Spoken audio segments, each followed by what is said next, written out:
Peace and welcome to the culture right here on the Black Star Network. I'm your host, Faraji Muhammad. Thank you so much for tuning in this Friday.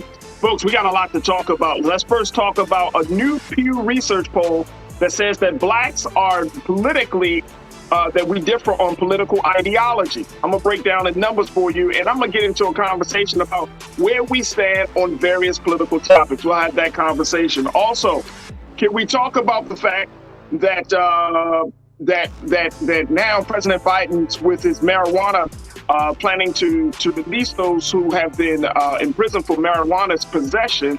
Let's talk about the implications of that. We check in with Dr. Bridget Cole-Williams, the cannabis doctor, to give her insight as to what she foresees is happening as we may get closer to legalizing marijuana all across the country. Also, I want to talk about, does your job check out your social media posts? Mine do. But we'll talk about how now that might be infringing on our sense of blackness. We'll have that conversation and a whole lot more. So stay with us. It's all happening on today's culture right here on the Black Star Network. Let's go.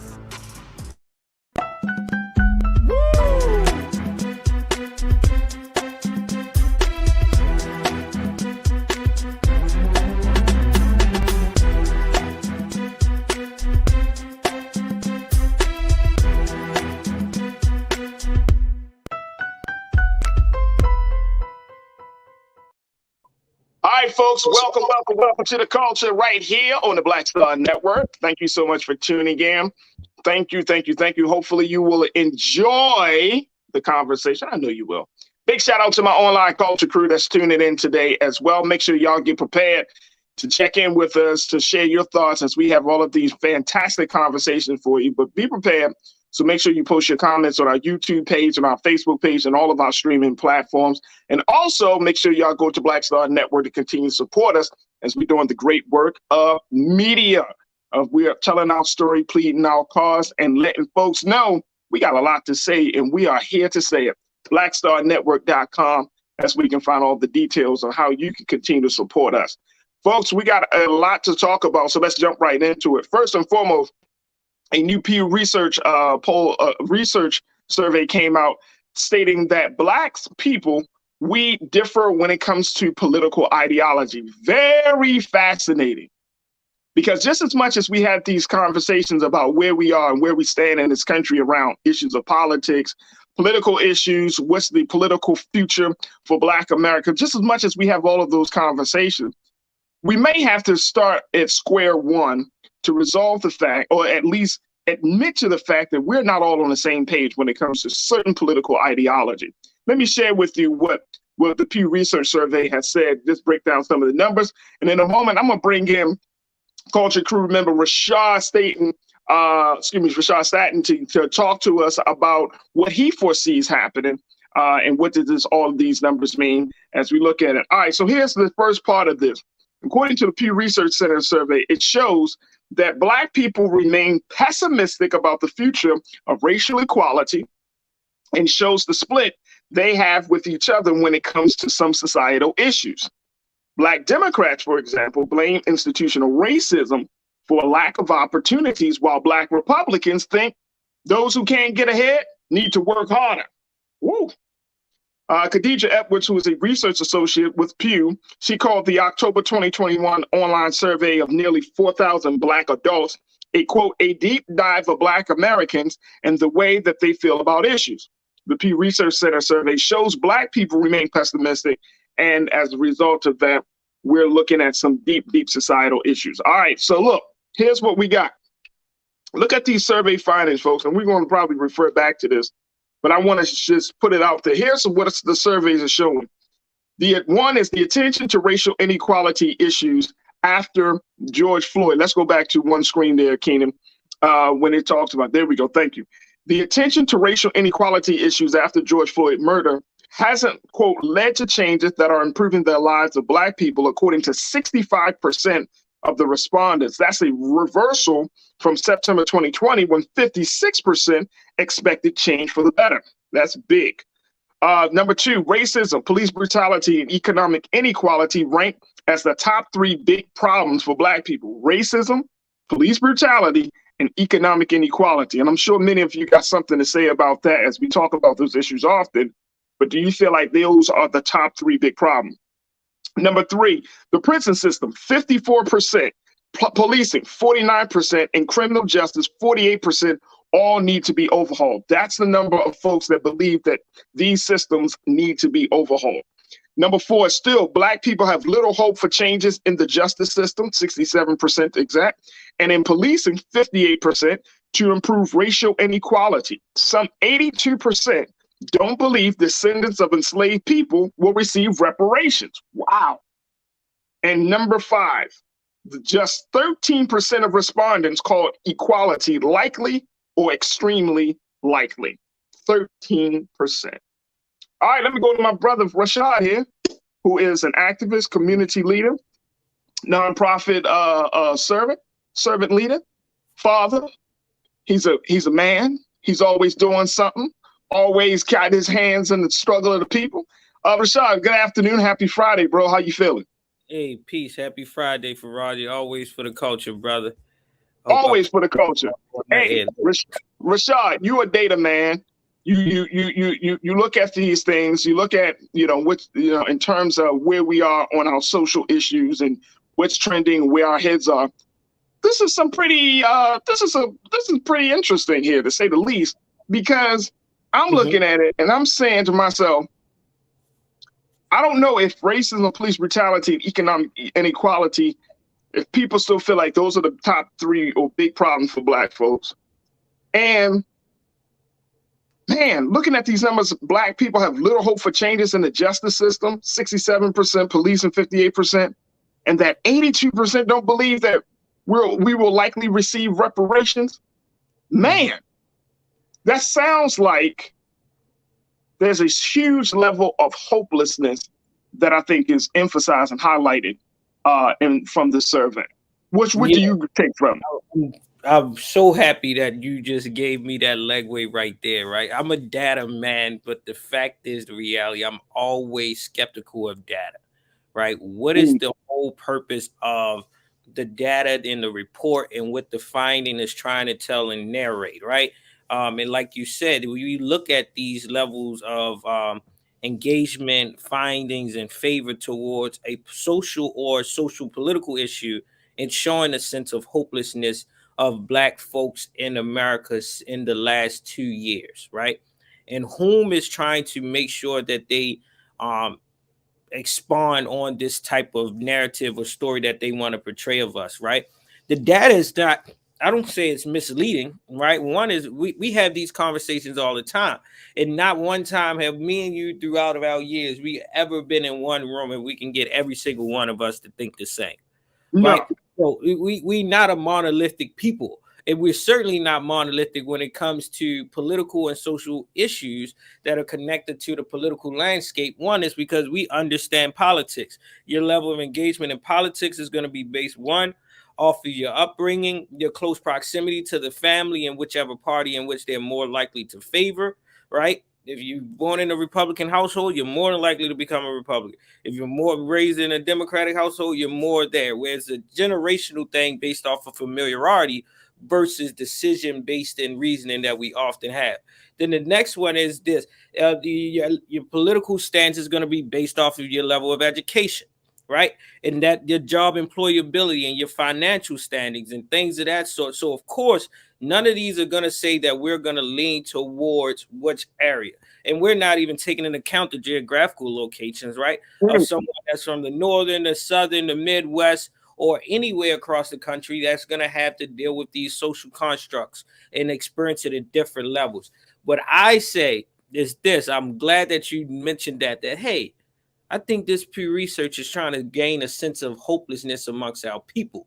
But I see the benefits of saying, hey, these folks in the last 2 years have really assessed the level of which was pitched to us in a campaign strategy, or what was the narrative that they painted as our priorities, being police brutality, poverty, employability, and everything, and seeing while we went through this global pandemic, what have we really favored from? What has really changed? And now you're seeing a people of, okay, Man, this was on our this was the number one topics for the last 2 years. We can't breathe, right? Keep your hands off of us. Black Lives Matter. To now you're at it. We're starting to get the muzzle off of we're starting to regain our breath a little in society, right? To only look back and say, what have we really progressed with? The fact that we know we can operate in a hybrid world. Yeah, and I think I think you're making some excellent points, Rashad. I feel like, one, this might just be an eye-opening point, because some of us may truly feel like, some of us just may not know how we all thinking, because the culture that we're currently in necessitates for us to kind of be in this bubble, for us to be in our own silo, be around people that think like us, and all of that stuff, not understanding that when we move outside of those spaces, those comfortable spaces, that you got a whole group of people that's not on the same page with you. And look, I'm not expecting, and I think it's absolutely unrealistic, that we should expect that millions of Black people in this country are all on the same page, politically and with our ideology. I think that's unrealistic. I think that's unrealistic. Somebody brought it up on Twitter when I was talking about the use of the N-word, and they said, well, you can't expect everybody to stop using the N-word. And I said, no, you don't need to have everybody stop using the N-word. No change or any type of large social movement is because of the participation of every single person. But I said that you do need to have a critical mass. There needs to be a critical mass. You need to have influential people. So my point in stating that is, we're in a place right now where, one, we got to get out of our comfort zones, get out our own silos. Two, we got to recognize, like, we're all, like you mentioned, we're not monolithic. We're in different places and different spaces and different, we have different thinking. Now, here's the thing that I think the big challenge is. If we're talking about making forward progression, right, then at some point, we're going to either have to compromise. Some point, something has to be done, because we're all over the place. This is my assessment. Now, I can be completely wrong, y'all. Completely wrong. I just feel like we're just firing off in all different spaces, right? Yep. Some of us are still at the point, it's like, I'm not Black. Don't use that term to describe me. I'm not African American. All right, cool. Some of us are in a different space. You know what I'm saying? Like, we're all over the place. Well, what are we going to agree on? The one thing, what would be I mean, the big conversation around, like you say, policing. I was a little surprised that we didn't see more people being upset about, like, public health. I mean, after COVID, after the way COVID hit us in the Black community, after the number of people that have passed away because of COVID, after how the United States government put out all of this different information, after all of this stuff, that we would have a conversation about COVID. I would think that we would be more upset about education. That's something that y'all know you're passionate about. And you're saying that, and I'm looking at it, right?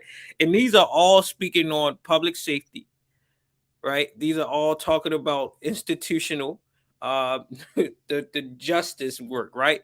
This is the justice work. It's not gauging anything of our data or our impressions of our livelihoods connected to, like you said, education or travel or business or anything else. It's all in context to what is our political stance on the world that is imposing on us, and not what we really have control much of ourselves, right? These are all system related things. So what is the impression of the Black folks on system related things as it goes to racial profiling, as it comes to policing, as it comes to criminal justice and things of that? They're asking us, what is our impressions on these institutional based ideologies? Not how do we feel about each other as a people? Where do we come as a firm, clear, concise language of understanding? No, it's basically gauging us, and I'm just like, why? What you want to know this for? To use it to what favor at this moment?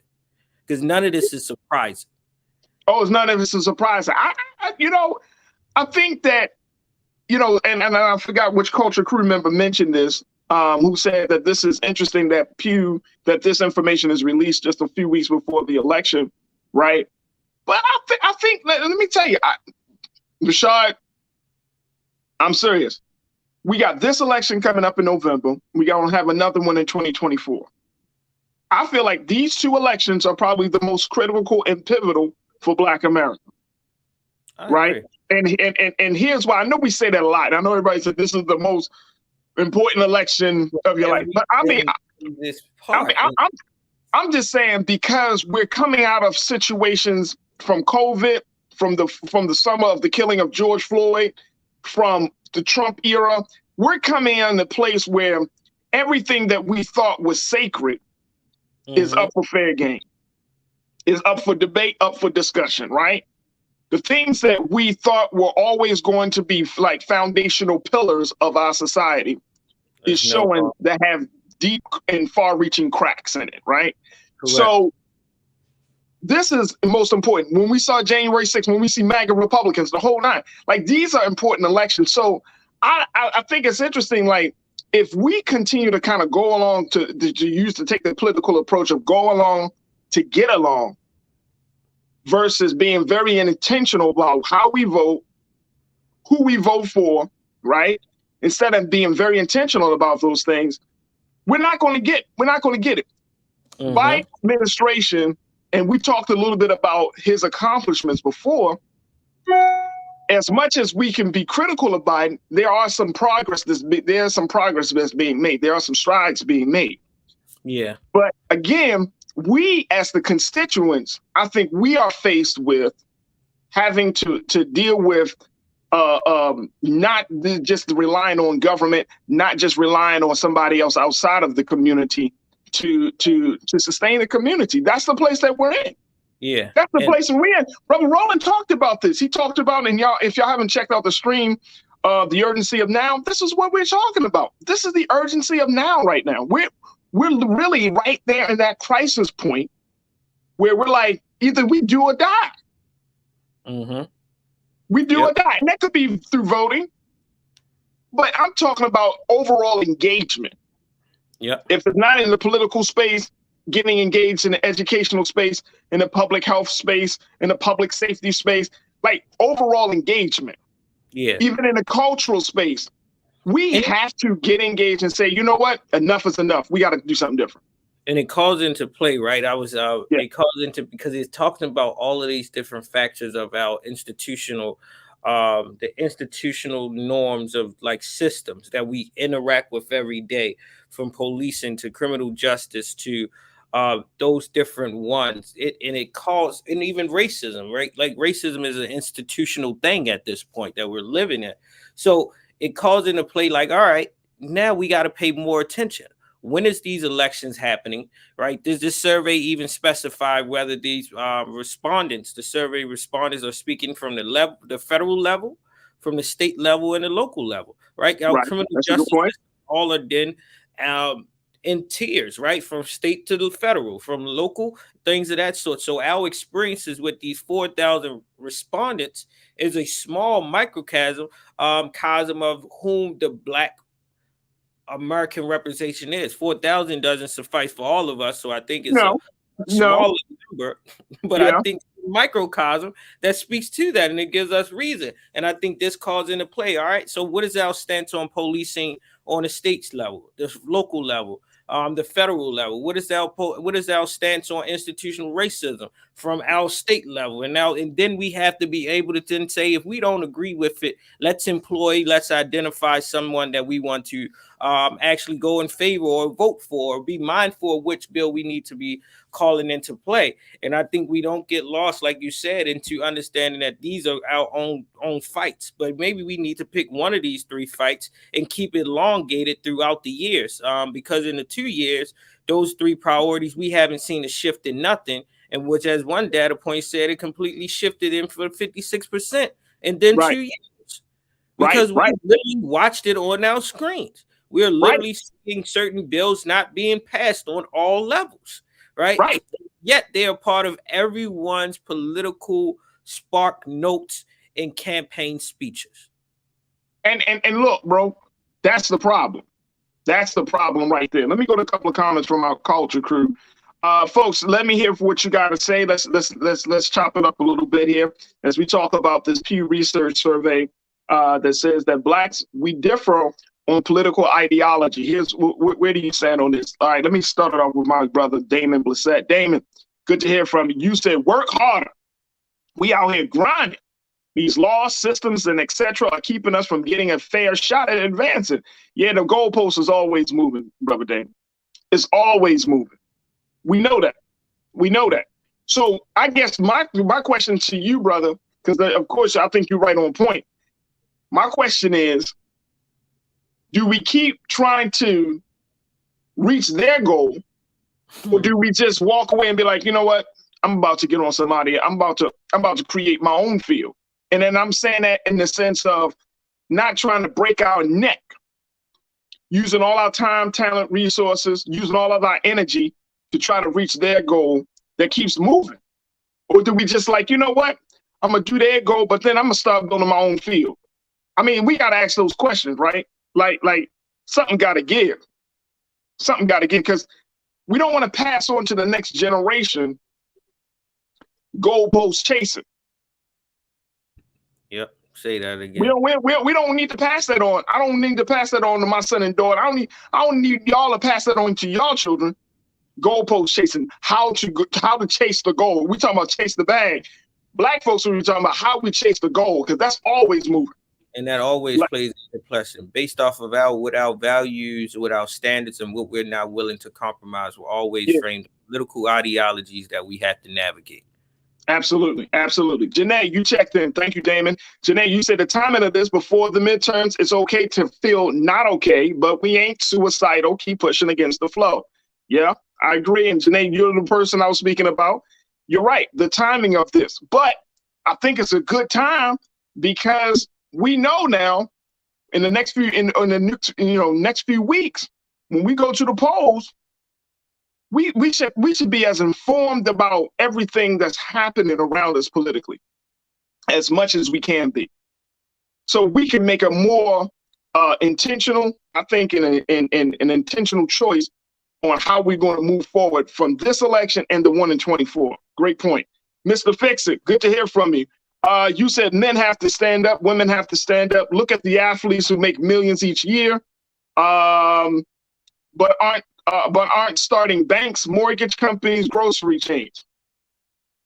I mean, I think, Rashad, that's a long-term goal, because I feel like there's still some other things that need to be, considered. Like there's some other steps that we need to make before we just jump out there. And because here's my point on that, and I hear what you're saying, Mr. Fix-It. And Rashad, you can tell me if you think like this or not. We always talk about the economic side, but I think that the issues facing Black folks has to be dealt with on a fundamental level. Yes, it's part of it is the pockets, what's in our wallets, what's in our bags, right? I get that's part of it. But there's something else that I think that we need to look at before we even get to the bag. We need to look at what's going on in our heads. We need to look at, I think, where we stand in our relationship with one another. We got to kind of make sure that we're on the same page. What you think about that, bro? I'm gonna take this one and build from where you are. I think, like what the brother said, is definitely loaded in the end goal, right, or what we should be doing. But I want us to be mindful of that as well. It's like the fundamental basis. The fundamental basis that we shouldn't even have to look towards an athlete or entertainer to be the person that helps us to, guide us out of these spaces and experiences that we're gaining as a Black people, unfortunately. No, not when we're talking about political ideologies, when we have the opportunities, the know-how, the means, and the qualifications to be those elected officials and public servants that actually make sure that we push policy, allocate the right money to start the banks, the mortgage companies, and the grocery stores, and to rewrite history with the stroke of the pen versus waiting for somebody that dribbles a ball and shoot a shot to come in and dump their money off into another field of operation where they don't have their own expertise, means, or even interest in. Yeah. So the first fundamentals is operating in the lanes that we're most efficient and effective at. So we talk political ideologies. Let's talk about our political leaders. Let's talk about our elected officials. Let's talk about our thought leaders. Let's talk about these brain groups. Let's talk about these work tanks and these think tanks. Right. Let's talk about them. Let's hold them accountable. Let's figure out why they're not convening great minds and going into communities to get us to have a understanding of what the political ideologies and our favors are. I'm not looking for LeBron to save my life. Nah, bro. I'm sorry. That's part of, and see, look, that's so funny because today we want to have a conversation. In the next hour, I'm going to have a conversation about whether bringing celebrities into a cause, a social political cause, does that take the cause further along? Because I do want to have a conversation about that. Because and I think the part of it, this is my understanding based upon what I'm studying right now. I think a part of that thinking comes from, we believe that those who do have money, those who have the fame, who have the material trappings, right? Those who have that are in either morally good people or they are smarter than us, which is not true. Which is not the qualifiers for nothing in which they occupy. No. And here's the other one, Rashad, that they actually care about the people who they represent. That's the part. I think that's the part, bro. When you try to get Cardi B to be the spokesperson of Black folks to get us to galvanize behind Biden, it's like, why did you have to go out and pick the hottest female rapper to tell me who to vote for in the presidential election? It's like, no. For what lane do we even, what is our qualifiers of leadership? Why do we not know how to identify it or to hold ourselves accountable? Rashad, it's the same thing. Bro, you answer your own question. What qualifies for leadership is, and I'm saying in this system of things, whether you're talking about capitalism, whether you're talking about the culture of celebrity, whether you're talking about just a modern day America 2022, what qualifies for leadership is if you have influence, if you have money, and in some cases, if you physically are attractive, right? Because that's what we also look at, even in the political space. Like, those are the things that are outside of us. Yeah, we can talk about morality. Yeah, we can talk about character, but that's kind of takes it on the back burner. The leadership part is the things that we don't look to, and this is you and I know this. We don't look to the people who are closest to the problem to be the ones who bring in the solution. We don't look to that. We look to the people that are furthest away from the problem, right? That are no longer part of that are not connected to the same stratosphere as quote unquote average American, right? So we look at people that are rich, that are famous, and we go back and say, well, obviously look at their lives. That must means that they must have a special blessing and the divine has chosen them. I mean, yeah, they got rich and they got money and fame, but that doesn't mean that they are qualified to lead. I just don't. You see what I'm saying? And that's a different thing. I wanted us to touch on that because it's important, right? Because it also plays on why we differ in political ideologies. It's who you give your space, your ear, your attention to that will persuade your thought to make a decision or how to react to another action that's taking place. I personally are not going to look for the same point guard that I want to win the championship to tell me what is the 3 top national priorities that I want my president to go and vote for in his first year of office. It's just like, no, you went to school for this. I'm not going to have a dentist do foot surgery. Right. So, I mean, I think, and that's what I said, bro, that is so good. And I'm so happy that we can even speak on this, because we got to bust up some myths about who we think is qualified. Those who are qualified to lead us are those who are closest to the problem, right? Yeah. Those who are qualified to lead us are those individuals who don't have those trappings, if you don't have those trappings and you still have the heart, the mind, the spirit, and the passion to want to do something bigger than yourself, not worrying about your brand because you think it's the right thing to do, it's the best thing for the people that you come from, then you need to leave. Not because it's, it fits, I'm going to get something from it. Just because you know it's the best thing that we need to do, because you understand the time that we're living in, you need to leave. Not because it's it fits where I'm trying to go. It's my step up into something else, but because you really, truly want to see a change, you need to leave. You need to step forward. Don't worry about your background. Don't worry about your social economics, where you come from socially or economically.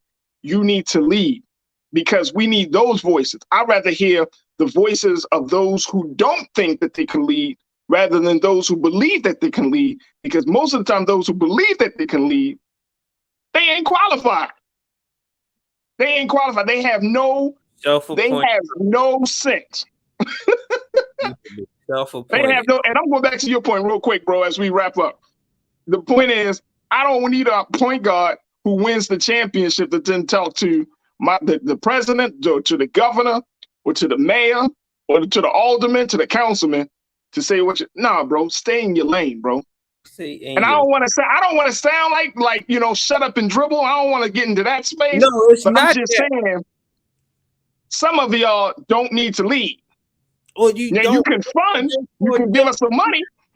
Yes. You can support. But don't put yourself in a space that you're not qualified to be in, man. Unless you're willing to do the work, to study, get yourself in that space. I'm tired of that, bro. I'm really, really tired of it. All right, look, we got to take a quick pause.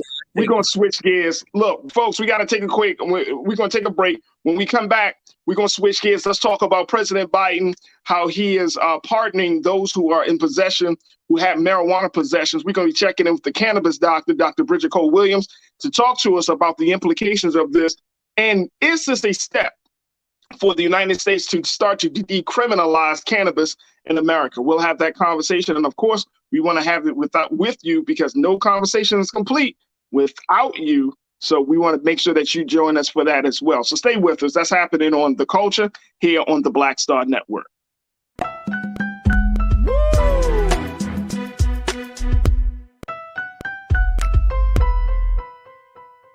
Hatred on the streets, a horrific scene, a white nationalist rally that descended into deadly violence. White people are losing their damn minds.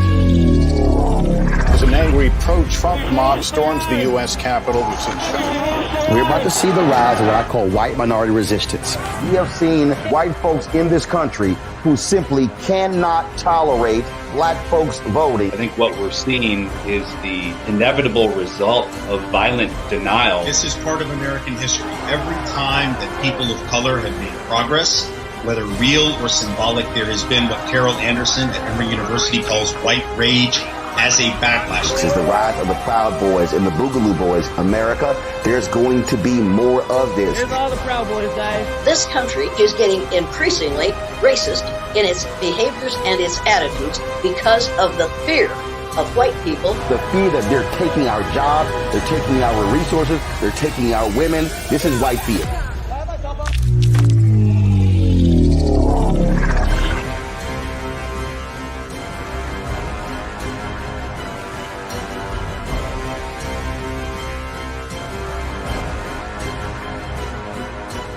When you talk about blackness and what happens in black culture, we're about covering these things that matter to us, speaking to our issues and concerns. This is a genuine people-powered movement. There's a lot of stuff that we're not getting. You get it, and you spread the word. We wish to plead our own cause. Too long have others spoken for us. We cannot tell our own story if we can't pay for it. This is about covering us. Invest in black-owned media. Your dollars matter. We don't have to keep asking them to cover our stuff. So please support us in what we do, folks. We want to hit 2,000 people, $50 this month, raise $100,000. We're behind 100,000, so we want to hit that. Y'all money makes this possible. Checks and money orders go to P.O. Box 57196, Washington, D.C. 20037-0196. The Cash App is $RM Unfiltered. PayPal is R Martin Unfiltered. Venmo is RM Unfiltered. Zelle is Roland at RolandSMartin.com. When we invest in ourselves, we're investing in what's next for all of us. Growing, creating, making moves that move us all forward. Together, we are Black beyond measure. Hi, I'm Dr. Jackie Hood Martin, and I have a question for you. Ever feel as if your life is teetering and the weight and pressure of the world is consistently on your shoulders? Well, let me tell you, living a balanced life isn't easy. Join me each Tuesday on Black Star Network for A Balanced Life with Dr. Jackie. We'll laugh together, cry together, pull ourselves together, and cheer each other on. So join me for new shows each Tuesday on Black Star Network, A Balanced Life with Dr. Jackie.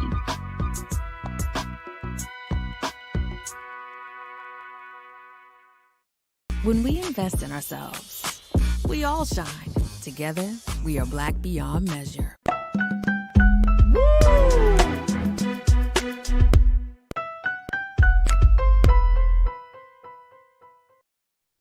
Folks, yesterday, President Biden has made the huge and major announcement that he's planning to pardon all federal offenses of simple marijuana possession.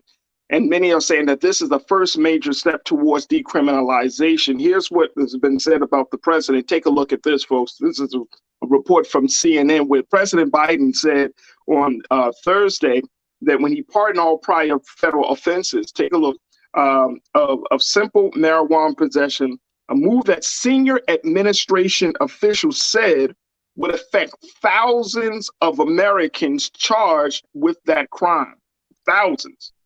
Now, take a look.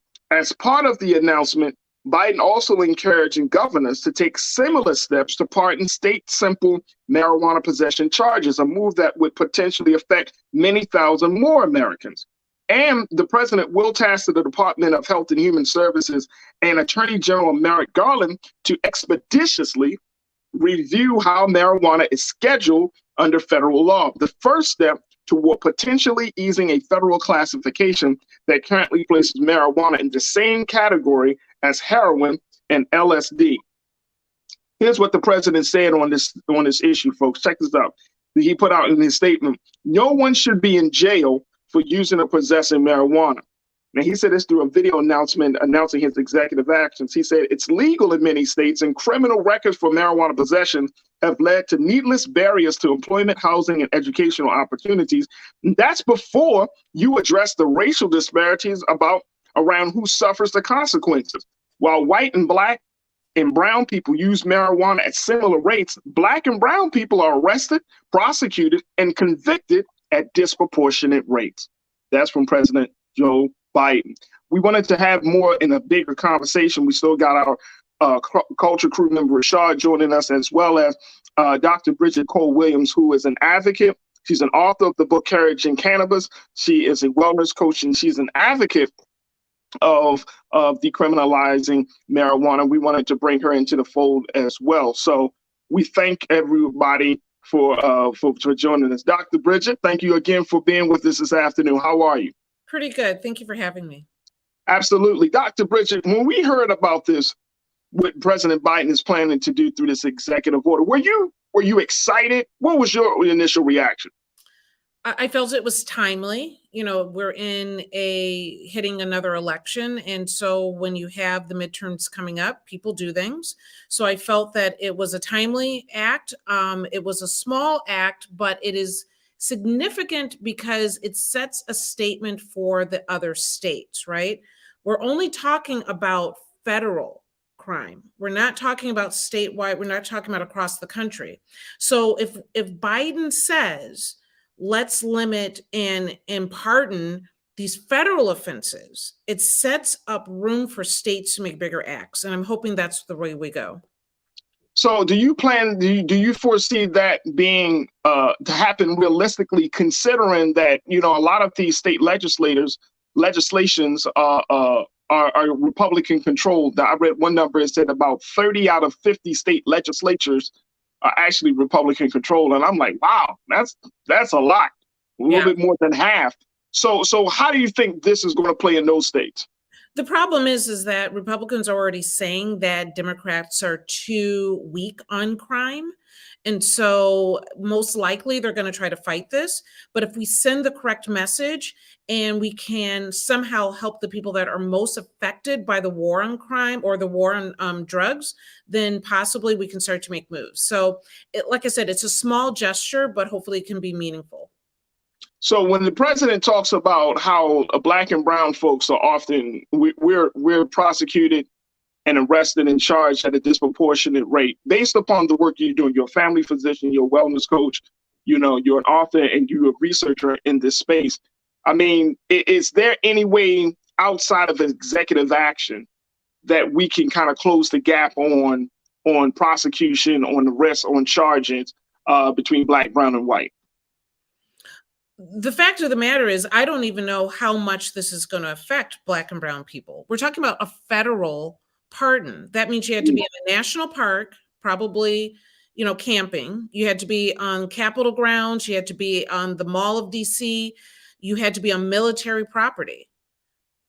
I don't know how many people that I know, and I don't know how many people you know, are actually going to be helped by this.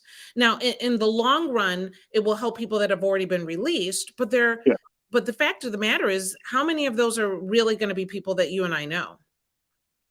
Yeah, I mean, and I think that is going to be the other part. You know, I mean, I feel like, Doc, that most of the change is going to happen really on the state level, right? Yes. And unless the states sign on to this, like I said, you got 30 out of 50 that are Republican controlled.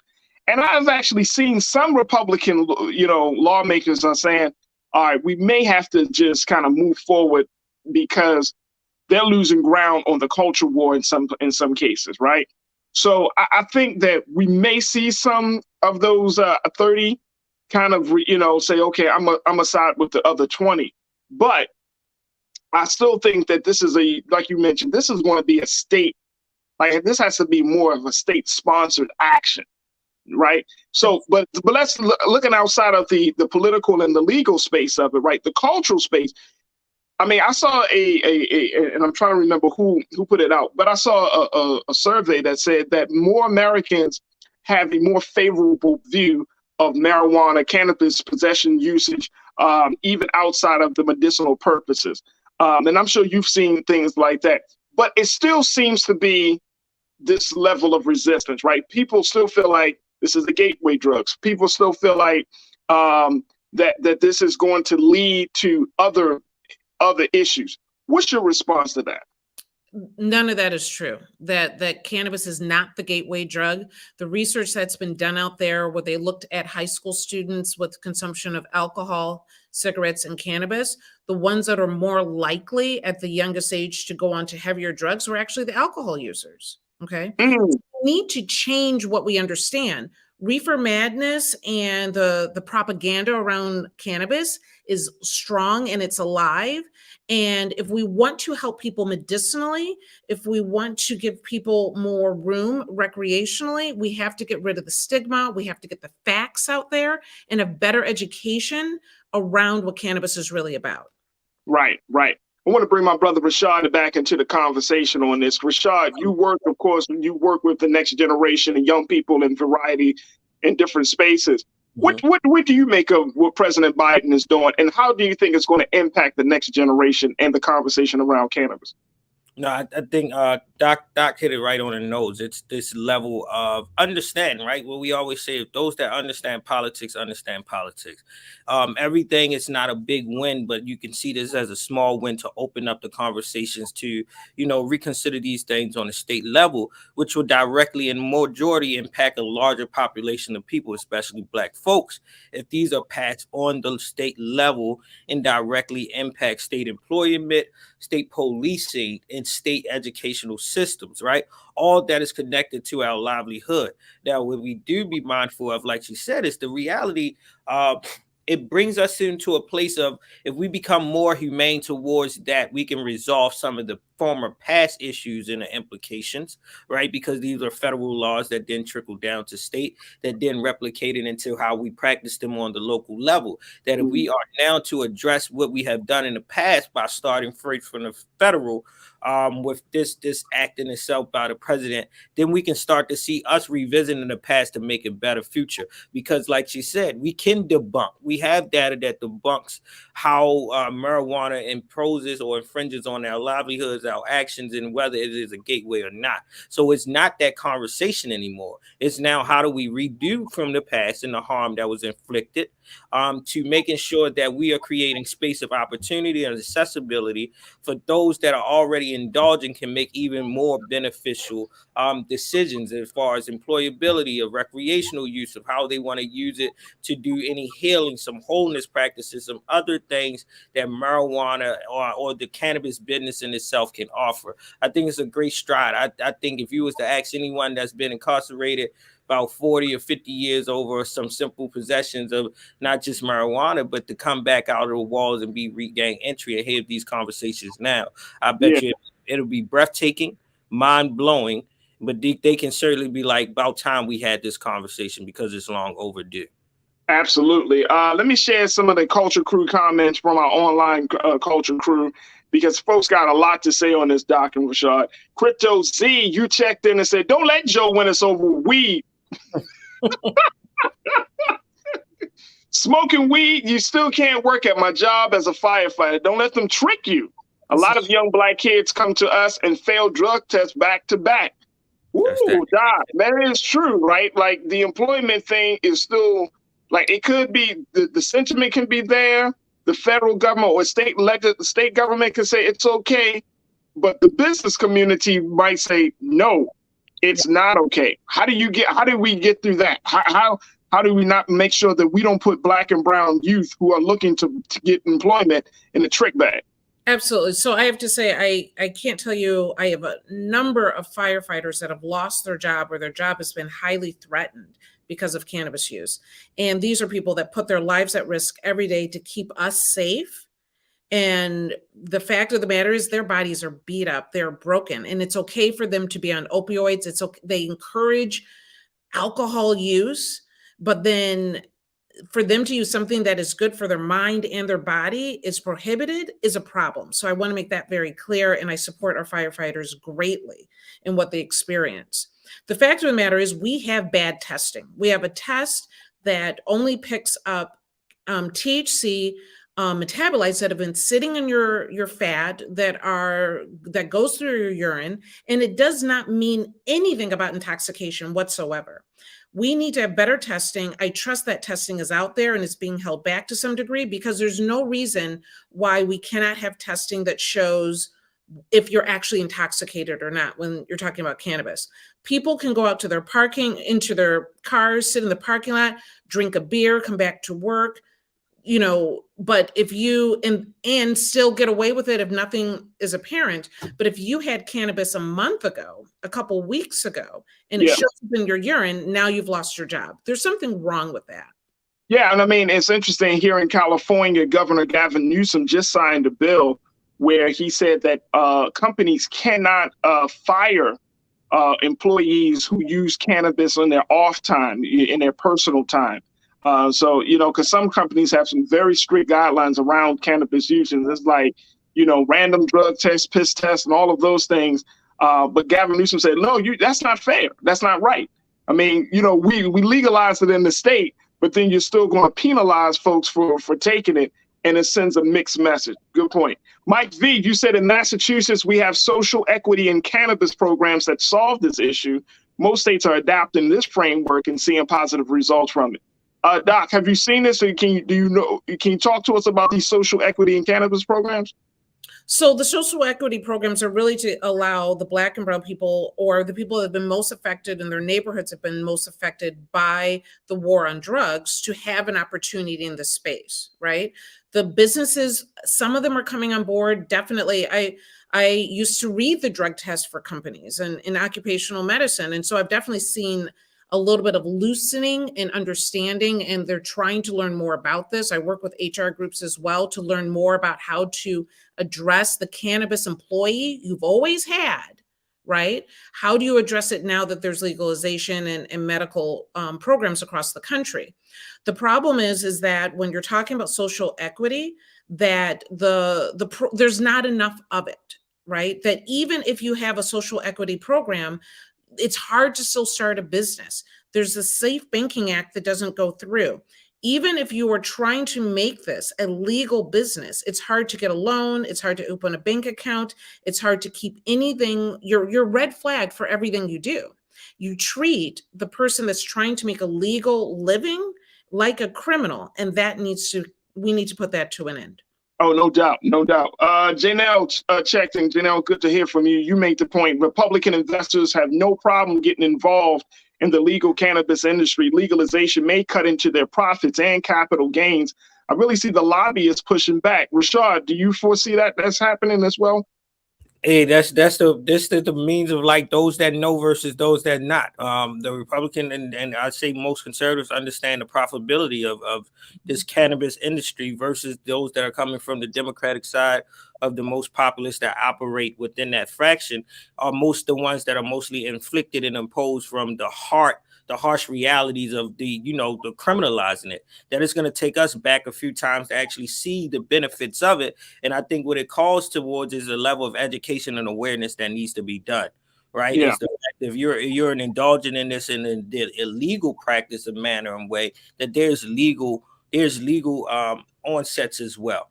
And I think we can be cognitive. And if once we take this approach, right, even down, if it's passed on a federal level in certain states, you got to still be accountable to your employer, right? So if we know that as indulgent, how do we have these comfortable, relatable conversations that can be seen as educational, but level of awareness? And because those that know, and those that are at the table will not share the table because they want to make sure they gain the most influence and power over these decisions. I know in Baltimore and especially in Maryland, we have seen the implications of some of our Democratic leaders fighting to make sure that there was some fair and equitable processes to the bidding process, and what has been those legal ramifications of those that took it upon themselves to be these righteous leaders in that fight. It's a huge fight because it's such a profitable fight. But if we don't galvanize and educate our communities, then we won't know who to protect as our soul and right leaders.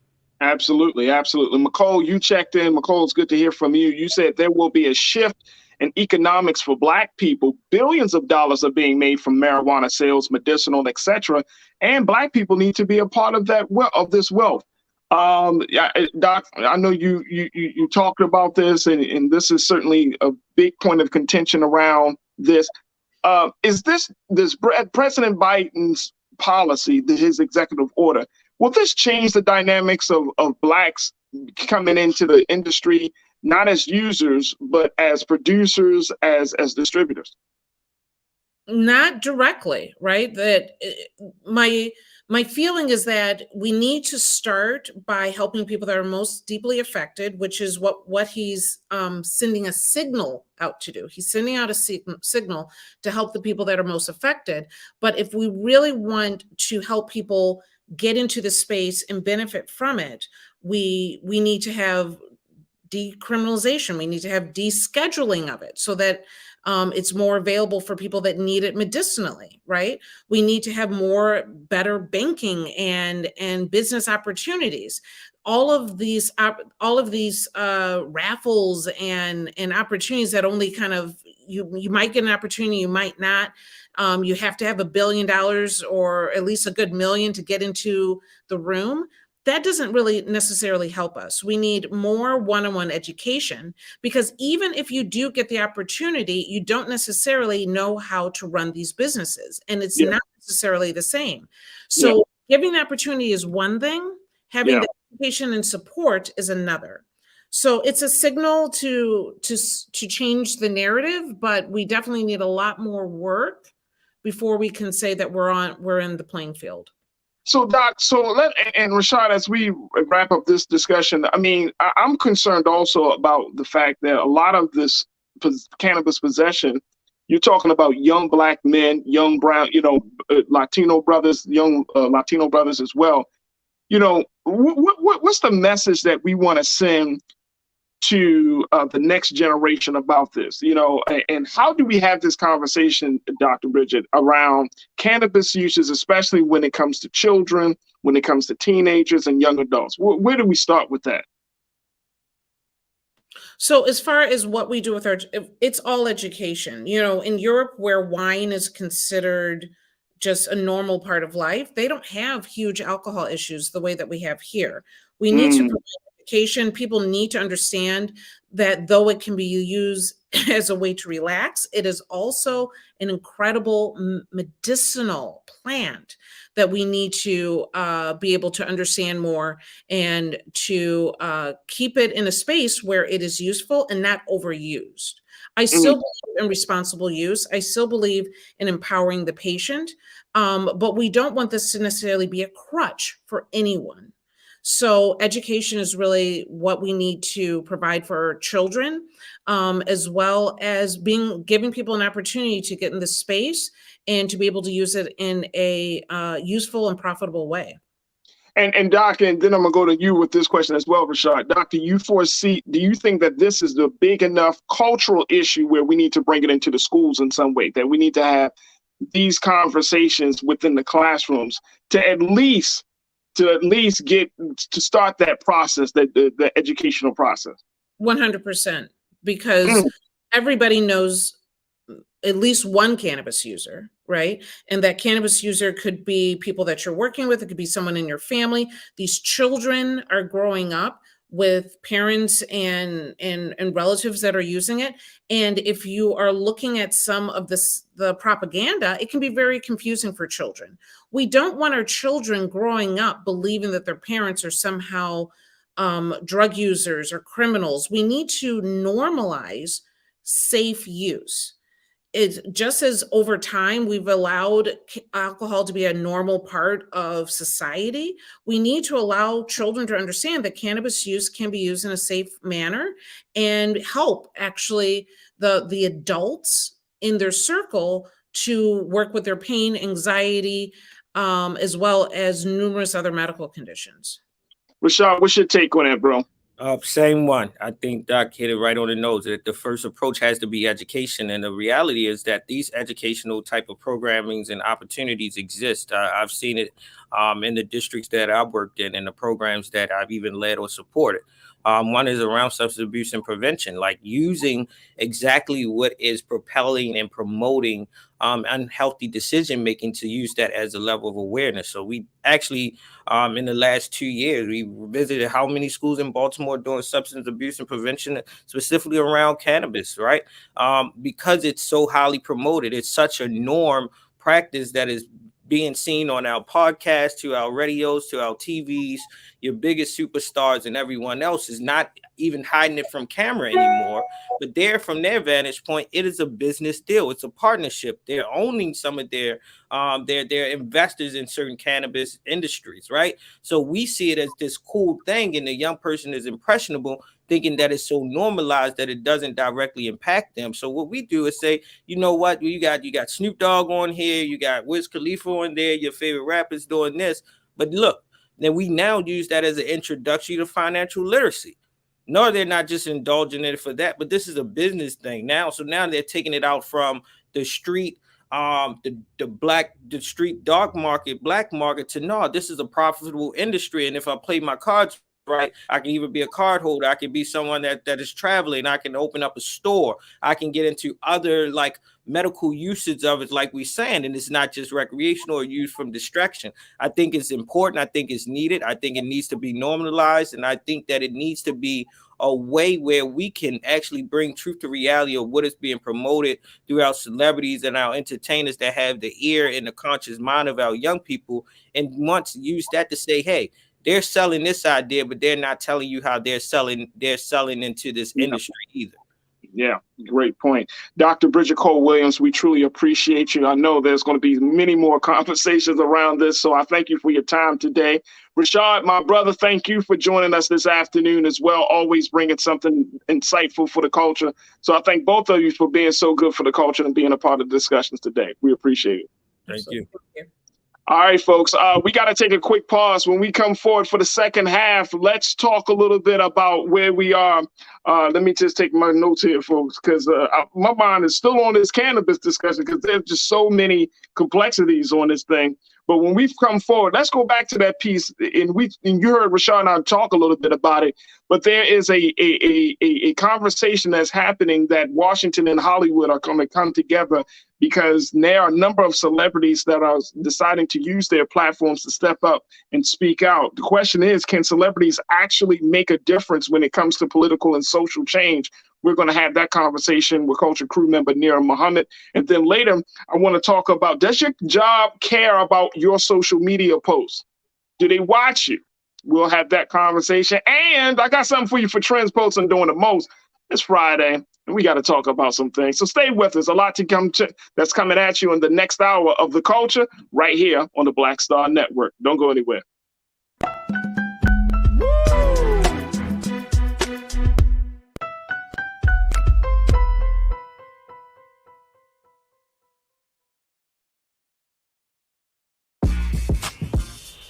When we invest in ourselves, our glow, our vision, our vibe, we all shine. Together, we are Black beyond measure. Pull up a chair, take your seat. The Black Tape with me, Dr. Greg Carr, here on the Black Star Network. Every week, we'll take a deeper dive into the world we're living in. Join the conversation only on the Black Star Network. I'm Deborah Owens, America's Wealth Coach, and my new show, Get Wealthy, focuses on the things that your financial advisor and bank isn't telling you, but you absolutely need to know. So watch Get Wealthy on the Black Star Network.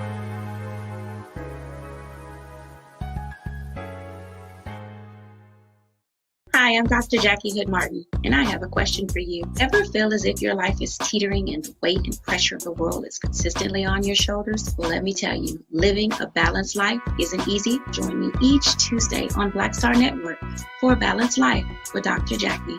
We'll laugh together, cry together, pull ourselves together, and cheer each other on. So join me for new shows each Tuesday on Black Star Network, A Balanced Life with Dr. Jackie.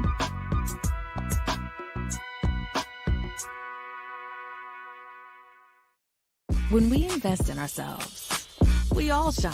Together, we are Black beyond measure.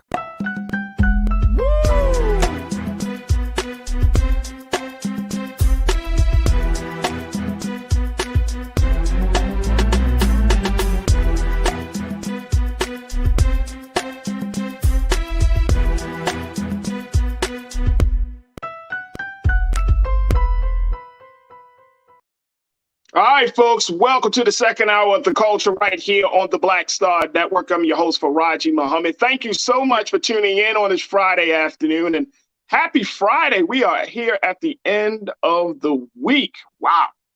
Telling you, man, it took us a long time to get here, about 4 or 5 days, but we are here, folks. So thank you so much for tuning in. If this is your first time tuning into The Culture, welcome, welcome, welcome. We hope that you have been enjoying the content so far in the conversations, and hopefully that our wonderful online culture crew has been welcoming you into the conversation. As I'm looking on what's happening on Facebook and YouTube, so many of you are having just very, very important conversations about everything from cannabis users to political ideologies.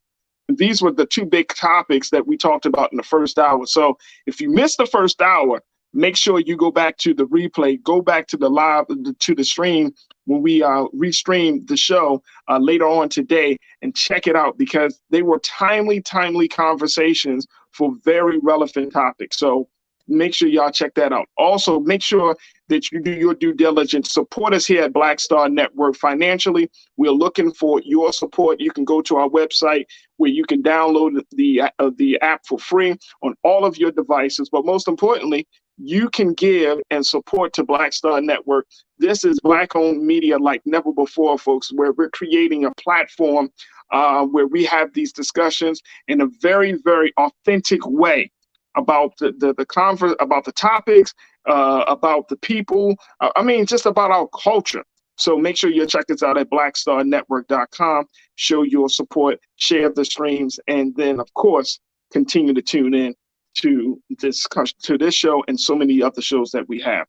All right, in this hour, I wanted to talk about what Rashad and I kind of started on, which was the impact of celebrities and making a change in social and political issues. Now, we've seen this time and time again, folks, where there seems to be this unlikely alliance between Hollywood and Washington, D.C., where you have celebrities who go to Washington, who decide to use their platforms to help whatever administration is in power, to help that administration to promote certain things, or to help that administration to understand certain things.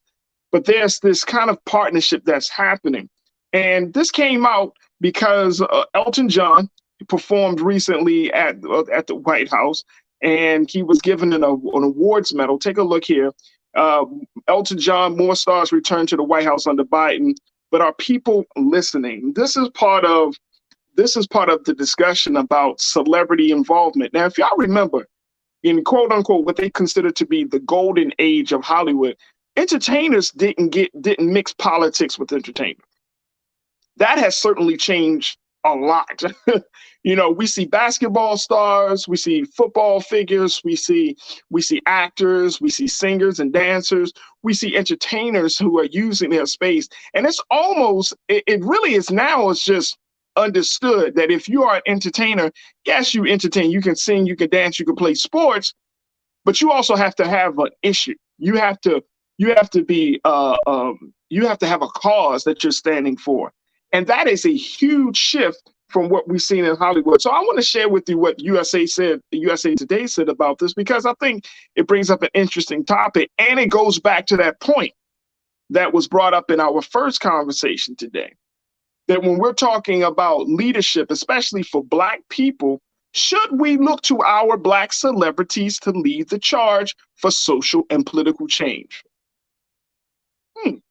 All right, let me just share with you what USA Today said about this issue. And Keenan, let's post that quote, please, brother. When we were talking about entertainers and Hollywood and Washington, D.C. coming in together, here's what they said. It said, quote, Elton John performance is among several. Take a look at this, folks. Elton John's performance is among several celebrity sightings at the White House since Biden took office in 2021. Olivia Rodrigo, she met with President Biden last summer to help promote COVID-19 vaccines to young people. BTS, the Korean pop group, they joined a White House press briefing this spring to speak out against anti-Asian hate crimes during AAPI Heritage Month. Matthew McConaughey gave an impassioned plea to end gun violence after a mass shooting in his hometown of Uvalde, Texas. The ultimate goal of these appearances is influencing a broader audience that would normally pay attention to the president. Stars and social media personalities can use their platform to create a bigger buzz than regular politicians, but it can also help their own brand when it's done correctly, experts say. The question of Hollywood's place in government boils down to influence. When and how can celebrities best get in on the political conversation in a way that actually makes a difference? All right, let's talk a little bit about this element of our culture. And here joining us today is culture crew member. She's the host of Queen Talks with Nira. That's going to be heard on all streaming platforms. She's a screenwriter. She's an author, and she's an artist. She's doing a lot of positive work, and we thought this would be a great conversation to have with her. So let's welcome her back, Nira Muhammad, culture crew member. Nira, good to hear from you. How you doing? Oh, I'm well, Faraji. How are you? I'm good. All right, so let's talk a little bit about this, because you actually, if for folks that follow you, and y'all definitely need to follow her, Queen Talk with Nira, check out, because she kind of takes she's at this point, y'all, and I was like, oh, I can't wait to talk to her about this. You're at this point about celebrity culture. We have been so inundated with celebrity culture. We are like completely infatuated with celebrity culture, the good and the bad of the culture, right? Mm-hmm. But now we're seeing more celebrities. I think they said Obama, when he was in office, he attracted Hollywood on a major level. I mean, you know what I mean? Of course, he's the first Black president. He's a nice, good-looking guy. He has the charisma to attract. So people were like, man, Hollywood is coming in Washington. But then the question is always limited. Does their involvement in any social political cause, does that take the cause move it further forward? What's your take on that? I think it absolutely does. I think that people think that this is something new when it's really not. Even if you look at the civil rights movement, we had a lot of celebrities that were a part of the civil rights movement that helped spread the word, from Aretha Franklin, Shaka Khan, so many others. But then I actually just watched a documentary about Las Vegas, about integration in Las Vegas. And it is because of so many celebrities, Black and white, that Black people were allowed to start staying in some of the major casinos and resorts, because for so long, Black entertainers were only allowed to come in. They had to come in through the back door. They couldn't actually stay in any of those resorts that they were performing in. And it was because they got to a place where they were like, you know what? We're not doing this anymore. If we can't stay here, if Black people can only work these low-end jobs and they can't stay here, we're going to stop performing. On that list of actors and musicians that were a part of that boycott were Judy Garland, Frank Sinatra, Miles Davis. I could go on and on. There were so many of them who were like, no, until Black people are allowed to be a part of this, a part of these resorts, we're going to move. We're not going to perform here anymore.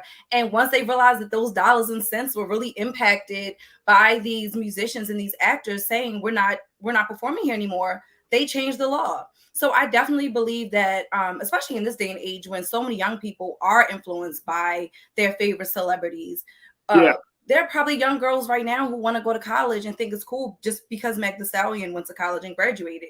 So I think that it's really important to have celebrities really use their celebrity in more positive ways. Yeah, and I know a number of folks, our culture crew online have been like pointing out a number of Black entertainers, Flip Wilson, Marvin Gaye. We could talk about, many. We can go down the line of it, right? Music has been a part of change. Right. James Brown, I'm thinking about the Black Power movement. The song that our kids love. Our kids love what? We Will Rock You? Right. You know what I mean? Like when you listen to the lyrics of that, by Queen. Right. When you listen to the lyrics of that song, that is a power movement song. That is very much so a song that's like, you've been kicked down, it's time to get back up. You know what I'm saying? So I think that music and movies and TV play such a big role in our daily lives. They tell our stories. You know what I mean? So I think it's really important that we use any type of platform that we have for the greater good and not just for ourselves. And I think that we are now moving to a space where you have even more of a social responsibility to do that. And, and I'm glad that you brought that point up, because it makes me think about, we're seeing a lot more like Black films to talk about our Black heroes and sheroes, right? Mm-hmm. So, I'm talking, we know like the story of Emmett Till is coming out. So, there is this blurring of lines between Washington, between history and Hollywood, right? Yeah. Where we look at a person, every time we see them on the screen, we start to look at that actor, for example, as being an advocate, right? Because these movies have not just have a cultural statement, but they make political statements. You know what I mean? I remember when Denzel did Malcolm X, and the whole feedback and hoopla about him being in Malcolm X, and then people were like, well, he really does believe some of these things, or and it's like sometimes we're not always able to differentiate like what's Hollywood and what's reality, right? And I think that now we're in a very, very different space. When Sidney Poitier and someone like Harry Belafonte, when they were in movies, when they were at the peak of their careers, right? The whole, everything, it seemed like the whole world was different back in that time. Yeah. This is a different celebrity culture, though. This is a different celebrity culture. This is a celebrity culture where, and you've talked about this on your podcast and on your post, it's like mixed messages. So yes, you can have a Cardi B who talks about inflation, but then in the same breath, she could put out, I've seen her put out posts where she says, "Hey, yo, which $80,000 handbag do you think I should get?" Yeah, it's a slap in the face. I think so they have to be very it's like, careful. where does a person, what part of the message should a person take? You know what I mean? Yeah, but I think that goes to the celebrity. You need to be very careful about the messaging that you are putting out there, because you can't talk about one breath how gas is so expensive, but then you talking about she bought a chain, I bought the same one even bigger. Sweetie, if you can't afford this gas, how can you afford these chains that you're rocking? So I think that it's really hard to try to speak to the plight of the people when that's no longer your reality. That's not your reality. And so it starts to become like you're mocking the struggles of everyday people. And we don't need that. We don't need you to mock the struggles of everyday people. Because if you're out here asking us to choose which $80,000 bag, that will clear up my student loan debt, sweetheart, and some other stuff. So right. Give me that goddamn purse. Let me run that up off you real quick. And I think also you have to be careful, because we live in a time when people are fucking struggling. I mean, people are struggling, and you cannot flaunt your wealth the way that you may have been able to do it before, because now people are desperate. And when you become desperate, when you become hungry, when you don't know how you're going to pay your bills, when you know how you're going to eat, all the logic that we could say, why would you do that? You know you're going to get caught. All that logic goes out the window because of desperation. So you got to be very, very careful with flaunting your wealth when people don't even have enough money to eat. And it makes me think back to the conversation that you and I had. I remember when Beyonce's "Break My Soul" came out, right? And she had that line in the song where she talks about, leaving her 9 to 5, right? Yep, I quit my job. And I was like, hell yeah. You and I were talking about it, and it was like, Beyonce, you ain't never had no 9 to 5. No. But here's my question around that. It's like, if celebrities try to put themselves in the shoes of the regular man and woman, right?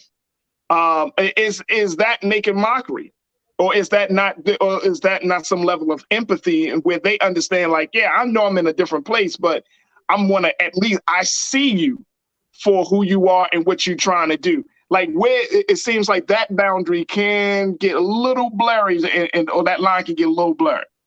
If Beyonce sees me right now, I need her to put some money in my bank account. Because I don't need you singing about my goddamn pain that you ain't living. And then I got about your post about you living it up, or your, clothing line selling out in like 10 minutes. Like, I don't give a shit. I'm sorry. I'm just at that place where I'm over the have and the have-nots. I am, people. I'm over them flaunting their wealth. I'm really tired of it. I'm tired of. Yeah, I mean, maybe it's too, is because, I've lived in Baltimore, I've lived in I live in LA, and I see the disparities. And so I'm just looking at them like, I don't give a shit about your wealth. I don't care how much money you spend on a bag, how much that purse costs. I just genuinely don't care. And I'm sad, and even more so because they put celebrities, especially, and a lot of times it's Black celebrities, they put so much emphasis on designer label, designer this, designer that our people are literally killing themselves and each other, trying to live up to those same standards, trying to acquire those same things, when that stuff doesn't give you real happiness. That stuff's not important. It's always about comparing what you have versus the next person. And it's so detrimental to the culture. Absolutely. Oh, absolutely. And I think that even so, we anytime there's like national tragedies, we see some celebrities stepping up, right? We definitely see some celebrities give money when at the height of the killings of Black men and women by police. We saw a number of celebrities stepping up who support Black Lives Matter. When we had Dr. Melina Abdullah on earlier this week, she mentioned around just for the whole Kanye controversy, that there have been a number of Black celebrities that have personally reached out to her to say, look, I'm going to give some money to Black Lives Matter because I don't want Kanye West's statement about it being a scam to deter the funding for this needed movement. And so I think that's important. I think that we need to do that. Actually, here's my other thing.